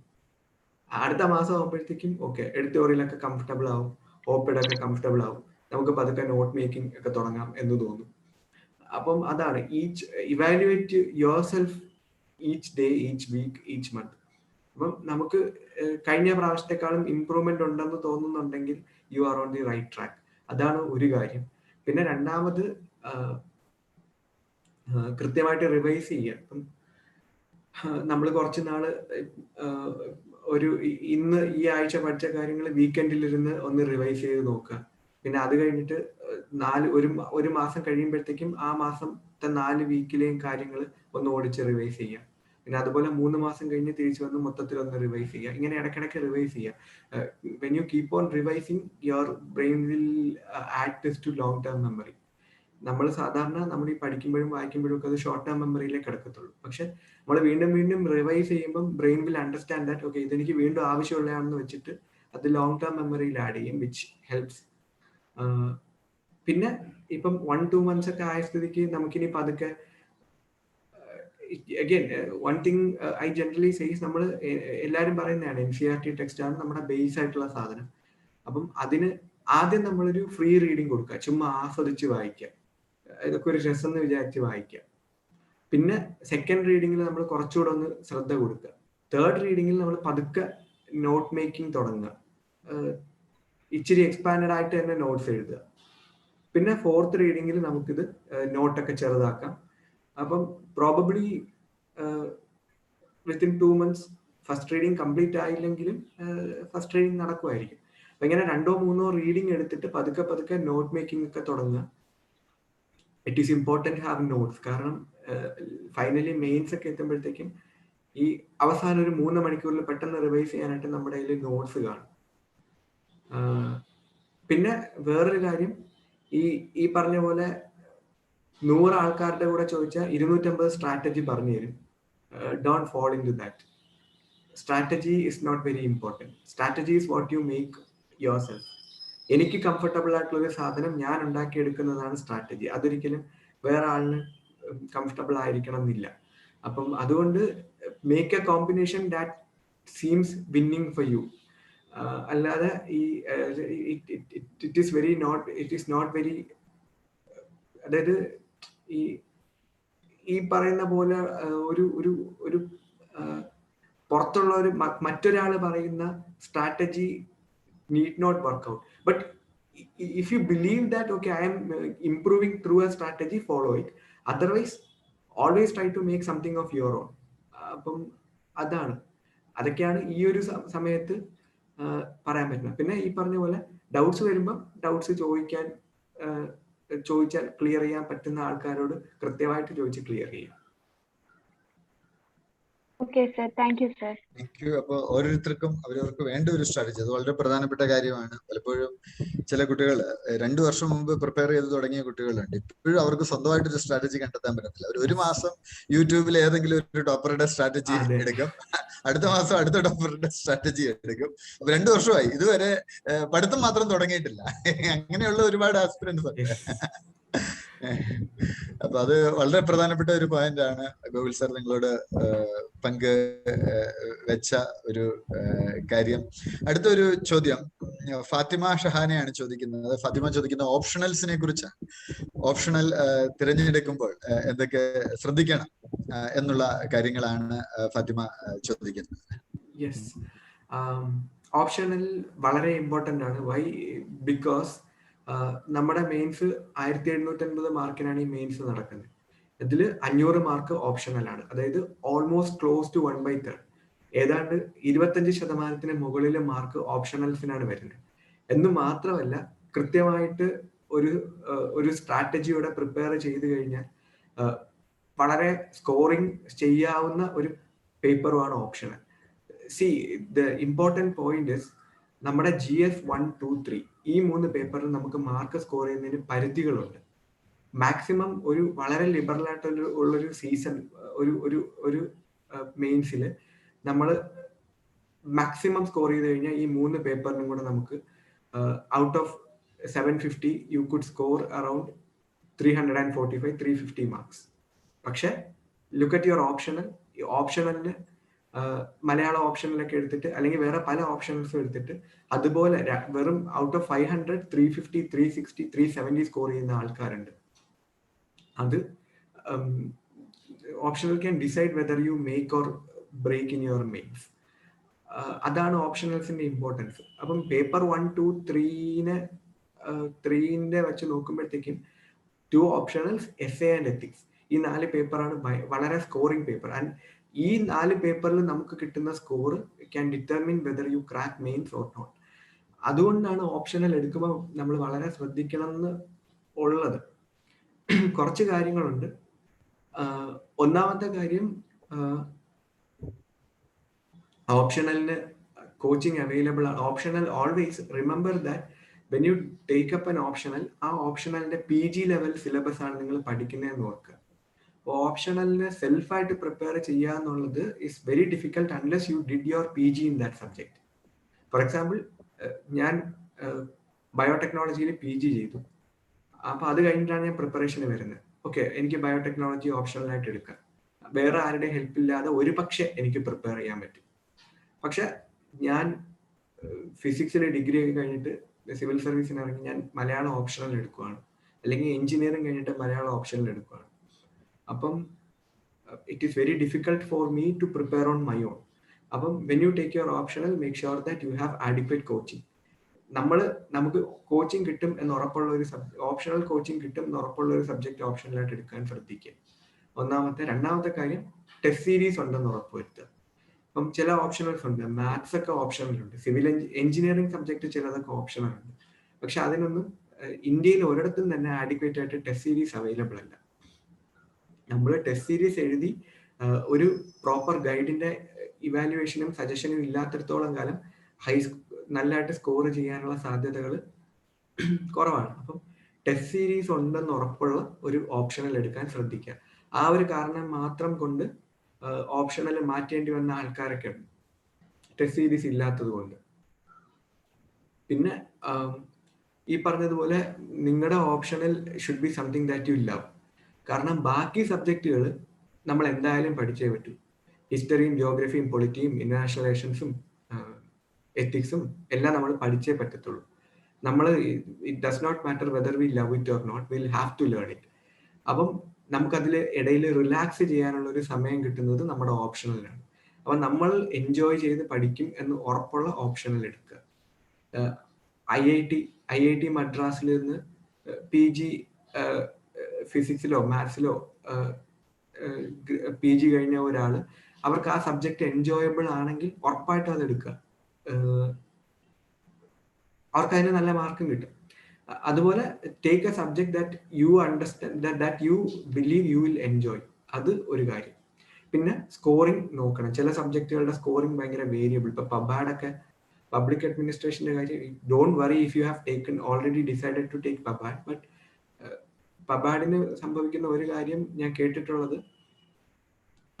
വളരെ വേരിയബിൾ ആണ്. ഇപ്പൊ for example in one particular year ഒരു വർഷം ചിലപ്പം ഭയങ്കര ഹൈ സ്കോറിംഗ് ആയിരിക്കും, 350-360 ഒക്കെ ആൾക്കാർക്ക് കിട്ടും.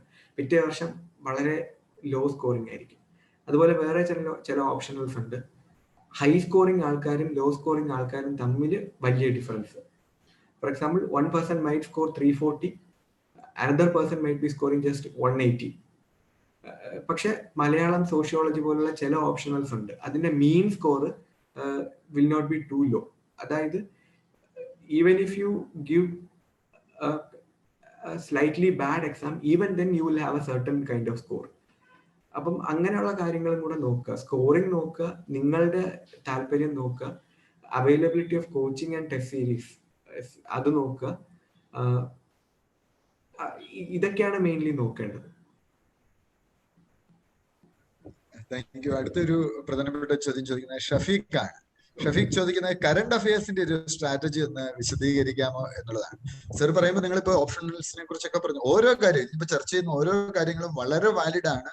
നമുക്ക് ഞാൻ പലപ്പോഴും പറയുന്ന ഒരു കാര്യമാണ്, നമുക്കൊന്നുകിൽ നമ്മുടെ ലൈഫിൽ അനുഭവിച്ച് പഠിക്കാം, അല്ലെങ്കിൽ നമുക്ക് മറ്റൊരാളുടെ ഇത്രയും നാളുകൊണ്ട് ആർജിച്ചെടുത്ത അറിവിൽ നിന്ന് കാര്യങ്ങൾ പഠിക്കാം. അപ്പൊ സാർ പറയുന്ന പല പോയിന്റ്സും നമുക്ക് ഓരോ സ്ട്രാറ്റജി ആവട്ടെ എല്ലാ കാര്യങ്ങളും വളരെ ഗുണകരമായിട്ടുള്ളതാണ്. ഷഫീഖിന്റെ ചോദ്യം കറണ്ട് അഫയേഴ്സ് സ്ട്രാറ്റജിയാണ് അല്ലെ?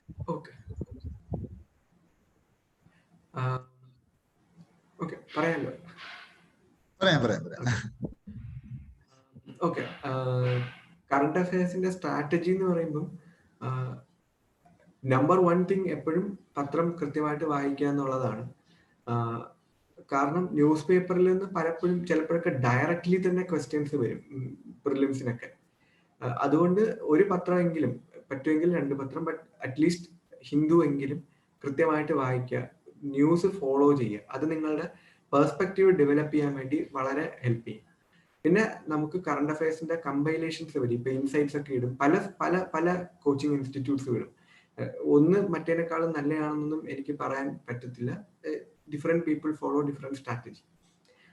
അപ്പം അങ്ങനെ ഒരു കമ്പൈലേഷൻ നോക്കി പോകാൻ വേണ്ടി ശ്രദ്ധിക്കുക. അത് നമുക്കൊരു ഓവറോൾ പെർസ്പെക്റ്റീവ് തരും.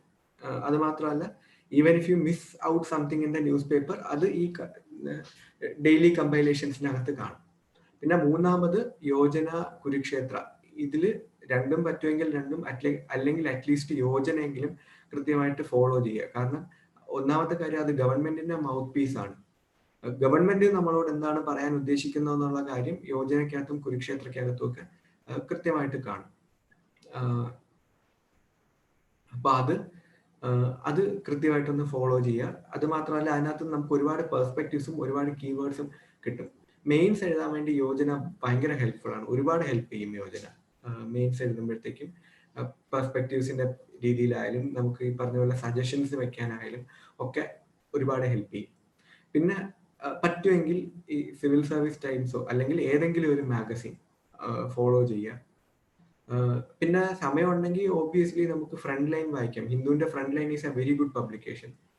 ഫ്രണ്ട് ലൈൻ വായിക്കാം. അല്ലെങ്കിൽ ഇക്കണോമിക് ടൈംസ് ഉറപ്പായിട്ടും നല്ലൊരു മാഗസീനാണ്, അത് വായിക്കാം. ഇതൊക്കെ ബേസ്ഡ് ഓൺ ടൈം. ഇനിഷ്യലി നമ്മൾ പ്രിപ്പറേഷൻ തുടങ്ങുന്ന സമയത്ത് നമുക്ക് തോന്നും സമയം കിട്ടില്ല, സമയം കുറവാണെന്ന് തോന്നും. പക്ഷെ ട്രൈ ടു സ്ലോലി ആ സമയം അഡ്ജസ്റ്റ് ചെയ്തുകൊണ്ട് വരിക. ഇപ്പം പത്രം വായിക്കുന്നതൊക്കെ നമ്മൾ ആദ്യം 1.25 2 മണിക്കൂർ 3 മണിക്കൂറൊക്കെ എടുത്തെന്നിരിക്കും. പക്ഷെ പതുക്കെ നമ്മൾ we will learn to pick out the news. ഇതിൽ ഏത് വായിക്കണം ഏത് വായിക്കണ്ട എന്നുള്ളത് നമ്മൾ കുറച്ച് ക്ലിയർ ആകും നമുക്ക്. അപ്പം ട്രൈ ടു ബ്രിങ് ഇൻ പത്രം വായനയൊക്കെ ഒരു 45 മിനിറ്റിൽ താഴെ ആക്കി കൊണ്ടുവരാൻ ശ്രമിക്കുക. പിന്നെ important thing, when you follow all this, remember one thing, follow the news but don't buy in to their opinions. ഇപ്പൊ ഹിന്ദുവിലൊക്കെ ചിലപ്പോൾ വരുന്ന ഒപ്പീനിയൻ പീസ് ഒക്കെ അൺനെസസറിലി ക്രിട്ടിക്കലാണ്. Don't buy in to that. നമുക്കെപ്പോഴും ഒരു ന്യൂട്രൽ സ്റ്റാൻഡ് എടുക്കുന്നതായിരിക്കും നല്ലത്. ആസ് സിവിൽ സർവീസ് ആസ്പറൻസ് എന്ന് മാത്രമല്ല, even if you get into the service, keep that neutrality. ചുമ്മാ ഗവൺമെന്റിനെ ക്രിട്ടിസൈസ് ചെയ്യുന്ന കാര്യമില്ല. പലപ്പോഴും ക്രിട്ടിസിസം ഈസ് പൊളിറ്റിക്കൽ. അതുകൊണ്ട് don't buy in to the unnecessary criticism that the newspapers and magazines offer, but try to stay neutral. അപ്പൊ അതുകൊണ്ടാണ് നമ്മൾ 2 പത്രം എന്ന് ഞാൻ പറയണത്. കാരണം ഒരു സൈഡിൽ ഹിന്ദുവിന് ഒരു ലീനിങ്സ് ഉണ്ട്, പക്ഷെ if you look at times of India, it has exactly the opposite leaning. ഇത് രണ്ടും വായിക്കുമ്പോൾ നമുക്കൊരു ന്യൂട്രൽ ആയിട്ടുള്ള പെർസ്പെക്റ്റീവ് കിട്ടും. ഈ ന്യൂസ് എന്ന് പറയുന്നത് എപ്പോഴും ഫിക്ഷൻ ആണ്. അതായത് അതൊരു നറേറ്റീവാണ്. നമ്മൾ 4 പത്രം വായിച്ചു കഴിഞ്ഞാൽ നമുക്ക് 7 പെർസ്പെക്റ്റീവ് കിട്ടും. അതായത് അത്രയും കോൺട്രാസ്റ്റിംഗ് ആണ്. അതുകൊണ്ട് try to form an opinion on your own, പക്ഷെ follow these papers for the information and then try to form an opinion on your own. Thank you. നമ്മളുടെ അവസാന ഘട്ടത്തിലേക്ക് കിടക്കുകയാണ്. നീന ചോദിക്കാം. നീനയ്ക്ക് സാറിനോട് ഒരു ചോദ്യം ചോദിക്കാണ്. നീന ചോദിച്ചോളൂ. Hello sir. Hello Neena. Good morning. Morning sir, എനിക്ക് ചോദിക്കാനുള്ള, ഇപ്പൊ നമ്മള് മെയിൻസ് എഴുതുമ്പോ, പ്രത്യേകിച്ച് GS എഴുതുമ്പോ 20 ക്വസ്റ്റ്യൻ ഓൾമോസ്റ്റ് ഉണ്ടല്ലോ അറ്റൻഡ് ചെയ്യാനൊക്കെ. സാർ, അത് മുഴുവൻ സാർ അറ്റൻഡ് ചെയ്തിരുന്നു? അതായത് നമ്മളിപ്പോ എത്ര എഴുതി പഠിച്ചാലും ആ സമയത്ത് എന്താണ് നമുക്ക് എല്ലാ ക്വസ്റ്റ്യനും അറ്റൻഡ് ചെയ്യാൻ പറ്റുമോ, അതോ സ്കോർ ചെയ്യാൻ വേണ്ടിയിട്ട്, അതായത് മാക്സിമം അറ്റൻഡ് ചെയ്യാൻ വേണ്ടിയിട്ട് എന്താണ് ടൈം മാനേജ്മെന്റ് ആണ് നീന ഉദ്ദേശിക്കുന്നത് അല്ലേ? എങ്ങനെ ടൈം മാനേജ് ചെയ്യാന്നുള്ളത്. അതെ. മെയിൻസിനെ സംബന്ധിച്ചിടത്തോളം it's very important that you try to attend all the questions. അതായത് പൊതുവെ പറയുന്ന ഒരു കാര്യമുണ്ട്, നമ്മൾ എഴുതുന്നത് തെറ്റാണ്. അതായത് നമ്മൾ എഴുതുന്ന ആൻസർ, നമ്മൾ എഴുതുന്നത് അവരുദ്ദേശിക്കുന്നതിന്റെ ദൂരെ കൂടെ പോയാൽ പോലും V might get 2 marks out of 10. 15 മാർക്കിന്റെ ക്വസ്റ്റ്യൻ ആണെങ്കിൽ ചിലപ്പോൾ നമുക്ക് 3 മാർക്ക് കിട്ടും. അതായത് കറക്റ്റ് ആൻസർ സ്ട്രൈക്ക് ചെയ്തില്ലെങ്കിലും. അപ്പൊ അതുകൊണ്ട് തന്നെ it is very important that you try to attend all the questions. എനിക്ക് കൂടുതൽ സ്കോർ ചെയ്യാൻ പറ്റുന്ന ക്വസ്റ്റ്യൻ അറ്റൻഡ് ചെയ്തിട്ട്, അഗൈൻ അത് it also brings out something about you. നിങ്ങളെന്നുള്ള വ്യക്തിയുടെ ഒരു ആംഗിളും കൂടെ അതിനകത്ത് അവർക്ക് കാണാൻ പറ്റും. കാരണം you are ready to take up that challenge. Evaluators even look at it that way. അവർ പെട്ടെന്നാണ് നോക്കുന്നതെങ്കിൽ പോലും അങ്ങനെ ഒരു ആംഗിൾ കൂടെ പോലും അതിനകത്ത് വരാം. അതായത് നിങ്ങൾക്ക് അറിയാന്നുള്ളതെല്ലാം നിങ്ങൾ നല്ല പെർഫെക്റ്റ് ആയിട്ട് ആൻസർ ചെയ്തു, എന്നിട്ട് അറിഞ്ഞൂടാത്ത 1-2 ക്വസ്റ്റ്യൻ നിങ്ങൾ യു ലെഫ്റ്റ് ഇറ്റ് അലോൺ എന്ന് പറയുമ്പോഴത്തേക്കും you are not really ready to take up a challenge. അപ്പം what I use to do, ഞാൻ കഴിഞ്ഞ 2 മെയിൻസ് എഴുതുമ്പോഴും ചെയ്തതെന്ന് പറയുമ്പോഴത്തേക്കും, ആദ്യം ക്വസ്റ്റ്യൻ പേപ്പർ കിട്ടുമ്പോൾ തന്നെ മാർക്ക് ചെയ്യുക. These are the questions I know very well. എനിക്ക് പക്ക പെർഫെക്റ്റ് ആൻസേഴ്സ് കൊടുക്കാൻ പറ്റുന്ന 10 ക്വസ്റ്റ്യൻ ഉണ്ട്, അല്ലെങ്കിൽ 12 ക്വസ്റ്റ്യൻ ഉണ്ട്. അപ്പം ദെൻ ഒരു സെമി പെർഫെക്റ്റ് ആൻസേഴ്സ് കൊടുക്കാൻ പറ്റുന്ന 5 ക്വസ്റ്റ്യൻ ഉണ്ട്. 12 + 5 17. ആൻഡ് എനിക്ക് ഒരു പിടിയുമില്ലാത്ത, അത്ര നല്ല ആൻസർ ഒന്നും കൊടുക്കാൻ പറ്റാത്തൊരു 3 ക്വസ്റ്റ്യൻ ഉണ്ട്. അപ്പൊ ഞാനിത് 3 മാർക്ക് ചെയ്ത് വെച്ചു. എന്നിട്ട് പെർഫെക്റ്റ് ആൻസർ കൊടുക്കാൻ പറ്റുന്ന ക്വസ്റ്റ്യൻ ഞാൻ ആദ്യം തന്നെ എഴുതുക. അതെനിക്ക് ചെറിയ സമയത്തിൽ എഴുതി തീർക്കാൻ പറ്റും. Because I already know the answer, I can write it, give my best in A very short time. പിന്നെ രണ്ടാമത്തെ സെറ്റ് ക്വസ്റ്റ്യൻസ് എഴുതി. അവസാനം എനിക്ക് ഒന്നും അറിഞ്ഞെടുത്ത ക്വസ്റ്റ്യനിലോട്ട് വരുമ്പോഴത്തേക്കും നമുക്ക് ചിലപ്പോൾ കുറച്ച് സമയം കാണത്തുള്ളൂ. പക്ഷെ ആ കുറച്ച് സമയത്തിനുള്ളിൽ പറ്റുന്ന പോലെ ഉത്തരം എഴുതുക. കിട്ടുന്നത് കിട്ടട്ടെ. ദിസ് വിൽ എൻഷുർ ദാറ്റ് നമുക്ക് നന്നായിട്ട് അറിയാവുന്ന ചോദ്യത്തിനെല്ലാം നമ്മൾ നല്ല ആൻസേഴ്സ് എഴുതിയിട്ടുണ്ട്. They'll give you good marks for that. പിന്നെ ഈ ലാസ്റ്റത്തെ സംഭവത്തിന് നമുക്കൊന്നും അറിഞ്ഞുകൂടാത്തതിന് നമ്മൾ എന്തെങ്കിലും എഴുതിയിട്ടുണ്ട്. അപ്പൊ അവർ 1 മാർക്ക് തന്നാലും അവർ 1/2 മാർക്ക് തന്നാലും നമ്മളൊരു ആൻസർ എഴുതുമ്പോൾ അവർ 0 ഇട്ട് പോകാനുള്ള ചാൻസ് വളരെ കുറവാണ്. Even if they give you half marks, that will make a huge difference. അപ്പൊ as far as possible try to answer all the questions. അത് എഴുതി മാനേജ് ചെയ്യുക. കാരണം when you write more answers, eventually ഈ thinking എന്നുള്ളത് second nature ആക്കി മാറ്റുക. ചിന്തിക്കുന്നതിന്റെ കൂട്ടത്തിൽ തന്നെ എഴുതി പോകാൻ പഠിക്കുക. ഈ ക്രിക്കറ്റ് കാണുന്ന ആൾക്കാരാണെങ്കിൽ യു മൈറ്റ് ഹാവ് നോട്ടീസ്ഡ് ചില ബാറ്റ്സ്മാൻമാർ റൺസ് ഓടുന്നത് കണ്ടിട്ടുണ്ടായിരിക്കും. They play the stroke and along with that they run. ഇവർ കളിക്കുമ്പോൾ തന്നെ ഇവരിത് പ്ലേസ് ചെയ്യുമ്പോൾ തന്നെ ഓടാൻ തുടങ്ങും. And such batsman complete 3 runs where there is only 2. ഒന്നെടുക്കേണ്ടിടത്ത് ഇവർ 2 ഓടും. അപ്പൊ അതുപോലെ ചെയ്യുക. തിങ്കിങ്ങിനെ സെക്കൻഡ് നേച്ചർ ആക്കുക. ക്വസ്റ്റ്യൻ കിട്ടിക്കഴിഞ്ഞാൽ ഇവൻച്വലി, അതായത് നമ്മളിത് പ്രാക്ടീസ് ചെയ്ത് ഇവൻച്വലി ബ്രെയിൻ സബ് കോൺഷ്യസ് ആയിട്ട് ചിന്തിച്ച് പോയിന്റ്സ് തന്നോളും. നമ്മൾ എഴുതിയാൽ മാത്രം മതി. ആ ഒരു സ്റ്റേജിൽ എത്തുക. And important, try to answer all the questions. എല്ലാ ക്വസ്റ്റ്യനും എന്തെങ്കിലും ആൻസർ കൊടുക്കാൻ ശ്രമിക്കുക.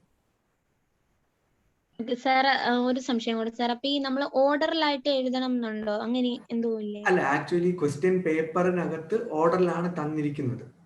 ക്വസ്റ്റ്യൻ നമ്പറിന്റെ ക്വസ്റ്റ്യൻ പേപ്പർ ആൻസർ ബുക്ക്ലെറ്റ് എന്ന് പറയുമ്പോഴത്തേക്കും ക്വസ്റ്റ്യൻ 1 എന്നിട്ടിട്ട് അവർ ക്വസ്റ്റ്യൻ എഴുതും. അതിന്റെ താഴെയാണ് അവർ സ്പേസ് തരുന്നത്. സ്പേസ് ലിമിറ്റഡ് ആണ്. ഫോർ എക്സാമ്പിൾ 10 മാർക്ക് ക്വസ്റ്റ്യൻ എഴുതാൻ നമുക്ക് 2 പേജേ കാണത്തുള്ളൂ. അതിനകത്ത് നമ്മൾ ആൻസർ നിർത്തണം. ആ 2 പേജ് കഴിഞ്ഞിട്ട് 3ാമത്തെ പേജിലായിരിക്കും ക്വസ്റ്റ്യൻ 2 അവർ എഴുതിയിരിക്കുന്നത്. അപ്പം ഈ ഓർഡറിന്റെ പ്രശ്നം വരത്തില്ല. ഫോർ എക്സാമ്പിൾ എനിക്കിപ്പോ 2ാമത്തെ ക്വസ്റ്റ്യൻ അറിയത്തില്ല. 2ാമത്തെ ക്വസ്റ്റ്യൻ അവിടെ കിടക്കട്ടെ. ആ സ്പേസിൽ നമ്മൾ ഒന്നും എഴുതണ്ട. 3rd ക്വസ്റ്റ്യന്റെ സ്പേസിൽ 3rd ക്വസ്റ്റ്യൻ ആൻസർ എഴുതിയാൽ മതി.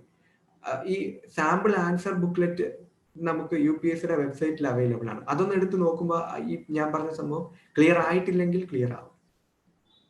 Okay sir, thank you. നീനയുടെ സംശയത്തിന് മറുപടി കിട്ടി എന്ന് കരുതുന്നു. നമ്മൾ അവസാന ഘട്ടത്തിലേക്ക് കിടക്കുകയാണ്. സാറും തിരക്കുണ്ട്. അപ്പോ വളരെ മികച്ച ഒരു സംവാദം. എനിക്ക് തോന്നുന്നു നിങ്ങൾക്കൊക്കെ വളരെയധികം പ്രയോജനം ചെയ്ത ഒരു ആശയ സംവാദമാണ് ഇവിടെ നടന്നത്. നിങ്ങളുടെ പല ചോദ്യങ്ങൾക്കും അതിനൊരു ഉത്തരമായി. അപ്പോ ഇവിടെ നമുക്കറിയാം, നമ്മുടെ ചിത്രശലഭം പദ്ധതി അബ്സല്യൂട്ടില് ഡിഫറെന്റ്ലി ഏബിൾഡ് ആയിട്ടുള്ള വിഷ്വലി ചലഞ്ചസ് ഒക്കെ ഉള്ള ആളുകളുണ്ട്. അപ്പൊ അത്തരത്തിലുള്ള ശ്രീ രാഹുൽ, അദ്ദേഹം ഒരു അധ്യാപകനും കൂടിയാണ്. രാഹുൽ, ചോദ്യം നേരിട്ട് ചോദിക്കാം, സാറിനോട് ചോദിക്കാം. Good morning sir.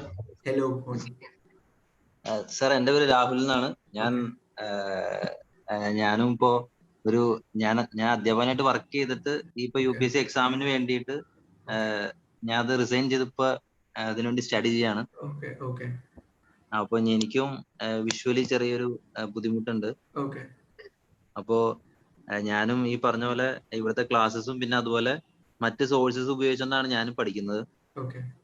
അപ്പൊ ഞാൻ ഈ ഡെയിലി ന്യൂസ് പേപ്പർ ഒക്കെ വായിക്കുന്നതും പിന്നെ അതുപോലെ ഈ റൈറ്റിങ്ങിനൊക്കെ നമുക്ക് ഭയങ്കര ബുദ്ധിമുട്ടുണ്ട്. കാരണം ഈ നമ്മൾ സ്ക്രൈബ് വെച്ച് എഴുതുമ്പോ ഒക്കെ. അപ്പോ അതെങ്ങനെയാ സാറ്, എങ്ങനെയാ ഒന്ന് മാനേജ് ചെയ്യാൻ പറ്റുക? മീൻസ് നമ്മുടെ ഈ ഒരു ചലഞ്ചിനെ എങ്ങനെ നമുക്ക് ഓവർകം ചെയ്യാൻ പറ്റും?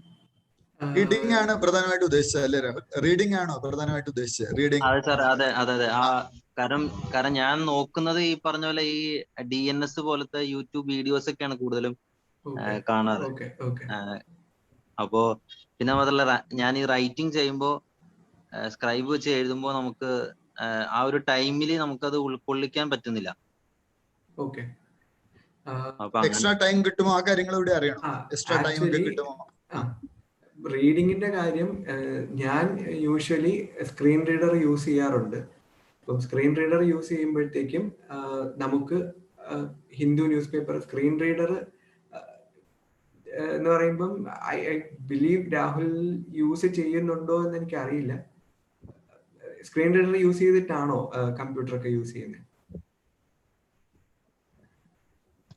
ഹലോ സാർ, ഇല്ലില്ല, ഞാൻ ഇപ്പൊ നിലവിൽ ഇപ്പൊ സ്ക്രീൻ റീഡേഴ്സും ഒന്നും യൂസ് ചെയ്യുന്നില്ല. ഞാൻ ഇപ്പൊ നിലവിൽ ഫോണിൽ വെച്ചിട്ട് തന്നെയാണ് ഇപ്പൊ എല്ലാം ചെയ്യുന്നത്. Which means you have certain amount of vision. അതെ അതെ, എനിക്ക് 70-80% അടുത്താണ് എനിക്ക് ഡിസബിലിറ്റി ഉള്ളത്. Okay okay. പക്ഷേ ഗൂഗിൾ നമ്മുടെ ഈ ഗ്രൂപ്പില് ഒട്ടും തന്നെ വിഷൻ ഇല്ലാത്ത ആളുകളും ഉണ്ട്. അപ്പൊ അവർക്ക് കൂടെ എനിക്ക് തോന്നുന്നു ഈ ചോദ്യം ഒരു വളരെ ഹെൽപ്ഫുൾ ആവുന്നു. അങ്ങനെയുള്ള ആളുകളും ഉണ്ട്. ഓക്കെ, അതായത് സ്ക്രീൻ റീഡേഴ്സ് യൂസ് ചെയ്യാം. ഒന്ന് സ്ക്രീൻ റീഡേഴ്സ് യൂസ് ചെയ്യാം എന്ന് പറയുമ്പം കമ്പ്യൂട്ടർ യൂസ് ചെയ്യാനാണെങ്കിൽ നമുക്ക് ജോസ്, അതായത് JAWS, അതുപോലെ NVDA എന്നൊക്കെ പറഞ്ഞിട്ട് സ്ക്രീൻ ഒന്ന് നോട്ട് ചെയ്യണേ. സാറ് പറയുന്ന പേരുകളൊക്കെ ഒന്ന് ബാക്കിയുള്ളവരും ചിത്രശലഭം പദ്ധതിയിലുള്ള ആളുകളോട് ഒന്ന് നോട്ട് ചെയ്താൽ നന്നായിരിക്കും. അപ്പോ സ്ക്രീൻ റീഡേഴ്സ് ഉണ്ട്. സ്ക്രീൻ റീഡർ NVDA ഫ്രീ ആണ്. NVDA നമുക്ക് ഡൗൺലോഡ് ചെയ്തെടുക്കാവുന്നതേ ഉള്ളൂ, ഫ്രീ ആണ്. അതുപോലെ ജോസിനാണെങ്കിലും ജോസ് actually you have to pay for it. പക്ഷെ അല്ലാണ്ട് നമുക്ക് അതിന്റെ JAWS ആണ്. JAWS. ജോസ് ആദ്യം പറഞ്ഞത് NVDA.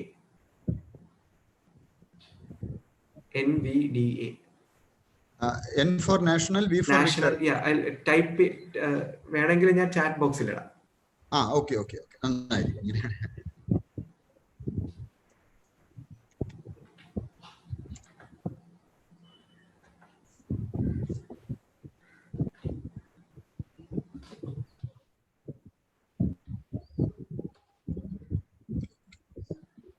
Thank you.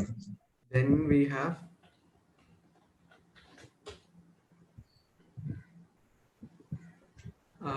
ഇതിനകത്ത് NVDA ഫ്രീ ആണ്. ജോസ് പെയ്ഡ് ആണ്, പക്ഷെ പെയ്ഡ് അല്ലാത്ത വെർഷൻ കിട്ടാൻ നമുക്ക് വഴികളുണ്ട്. ദെൻ അപ്പം ഇത് അതുപോലെ ആൻഡ്രോയിഡ് ഫോണാണ് യൂസ് ചെയ്യുന്നതെങ്കിൽ എല്ലാ ഫോണിലും ടോക്ക് ബാക്ക് എന്ന് പറഞ്ഞിട്ട് ഫ്രീ ആയിട്ടൊരു സോഫ്റ്റ്വെയർ ഉണ്ട്.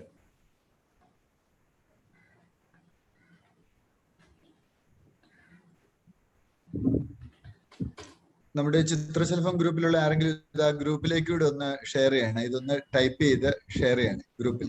ടോക്ക് ബാക്ക് എന്ന് പറയുമ്പോഴത്തേക്കും അത് ഫ്രീ ആണ്. അത് നമുക്ക് നമ്മുടെ ഫോണിനകത്ത് സെറ്റിംഗ്സിൽ ആക്സസിബിലിറ്റി എന്ന് പറഞ്ഞൊരു ഓപ്ഷൻ ഉണ്ട്. ആക്സസിബിലിറ്റിക്കകത്ത് കയറിയിട്ട് ടോക്ക് ബാക്ക് ആക്ടിവേറ്റ് ചെയ്യാൻ പറ്റും. ഐഫോൺ ആണ് യൂസ് ചെയ്യുന്നതെങ്കിൽ, ആപ്പിൾ ആണ് യൂസ് ചെയ്യുന്നതെങ്കിൽ വോയിസ് ഓവർ എന്ന് പറഞ്ഞിട്ടൊരു സാധനമുണ്ട്.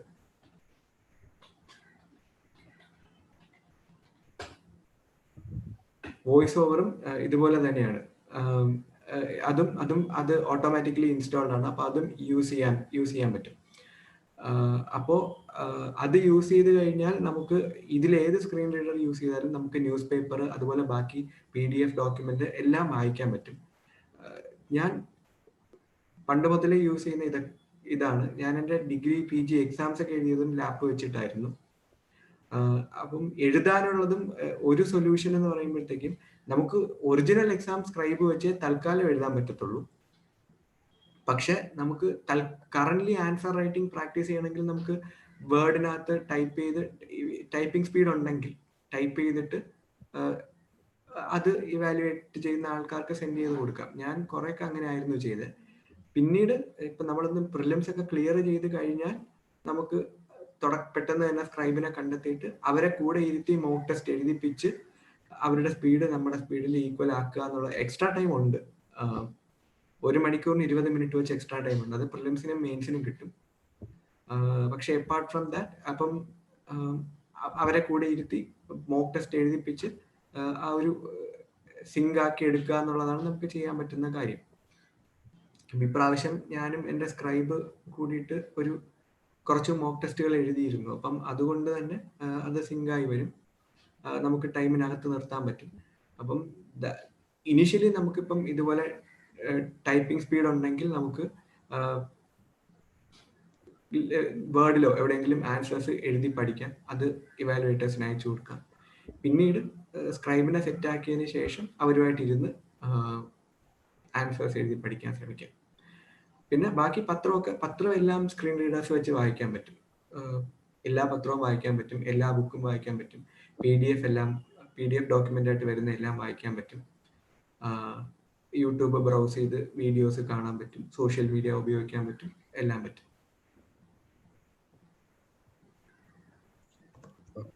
Thank you very much.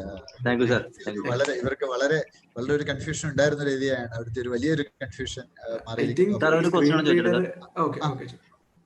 Sir, അത് ശരിക്കും ഈ പ്രിലിംസിനാണെങ്കിലും മെയിൻസിനാണെങ്കിലും ഇപ്പോ മീൻസ് ഇങ്ങനെ ചലഞ്ച് ഉള്ളവർക്ക് കുറച്ച് കട്ട് ഓഫ് മാർക്സ് കുറച്ച് കുറവുണ്ടല്ലോ.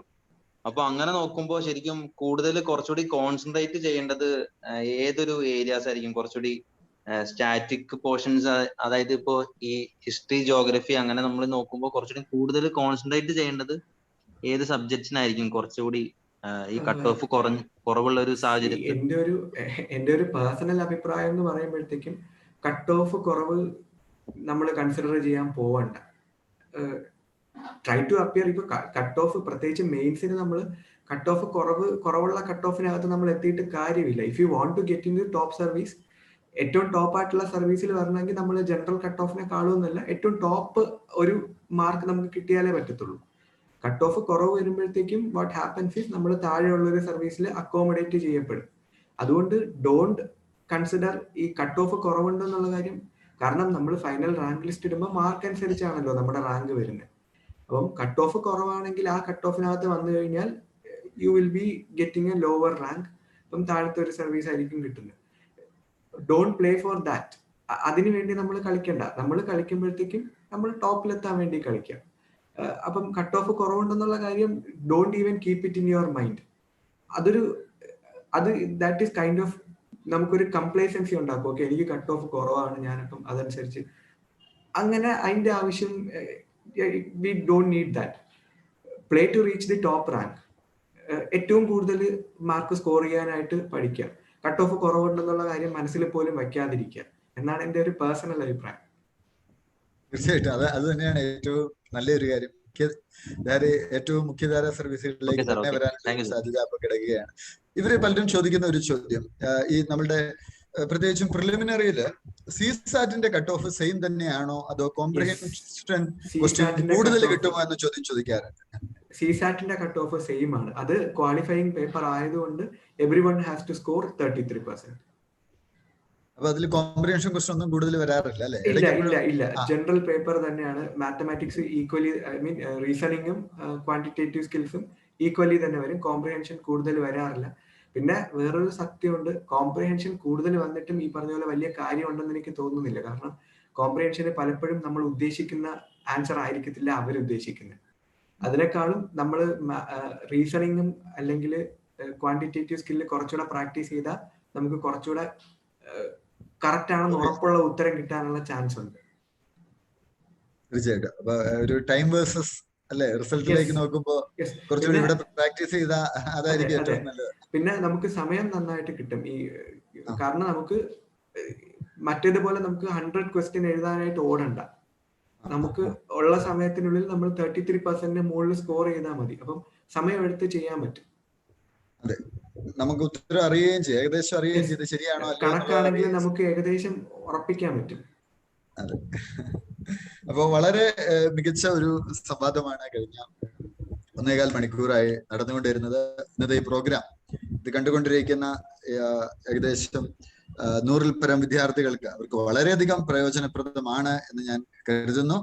അപ്പോ ഇന്നത്തെ ഈ സെഷൻ നമ്മളുടെ ക്ഷണം സ്വീകരിച്ച് ഇവിടെ എത്തിയ ശ്രീ ഗോകുൽ എസിന്, അദ്ദേഹത്തിന് അബ്സല്യൂട്ട് IAS അക്കാഡമിയുടെ പേരിലും എന്റെ വ്യക്തിപരമായ പേരിലുമുള്ള നന്ദി അറിയിച്ചുകൊള്ളുന്നു. ജീവിതത്തിൽ കൂടുതൽ ഉയരങ്ങളിലേക്ക്.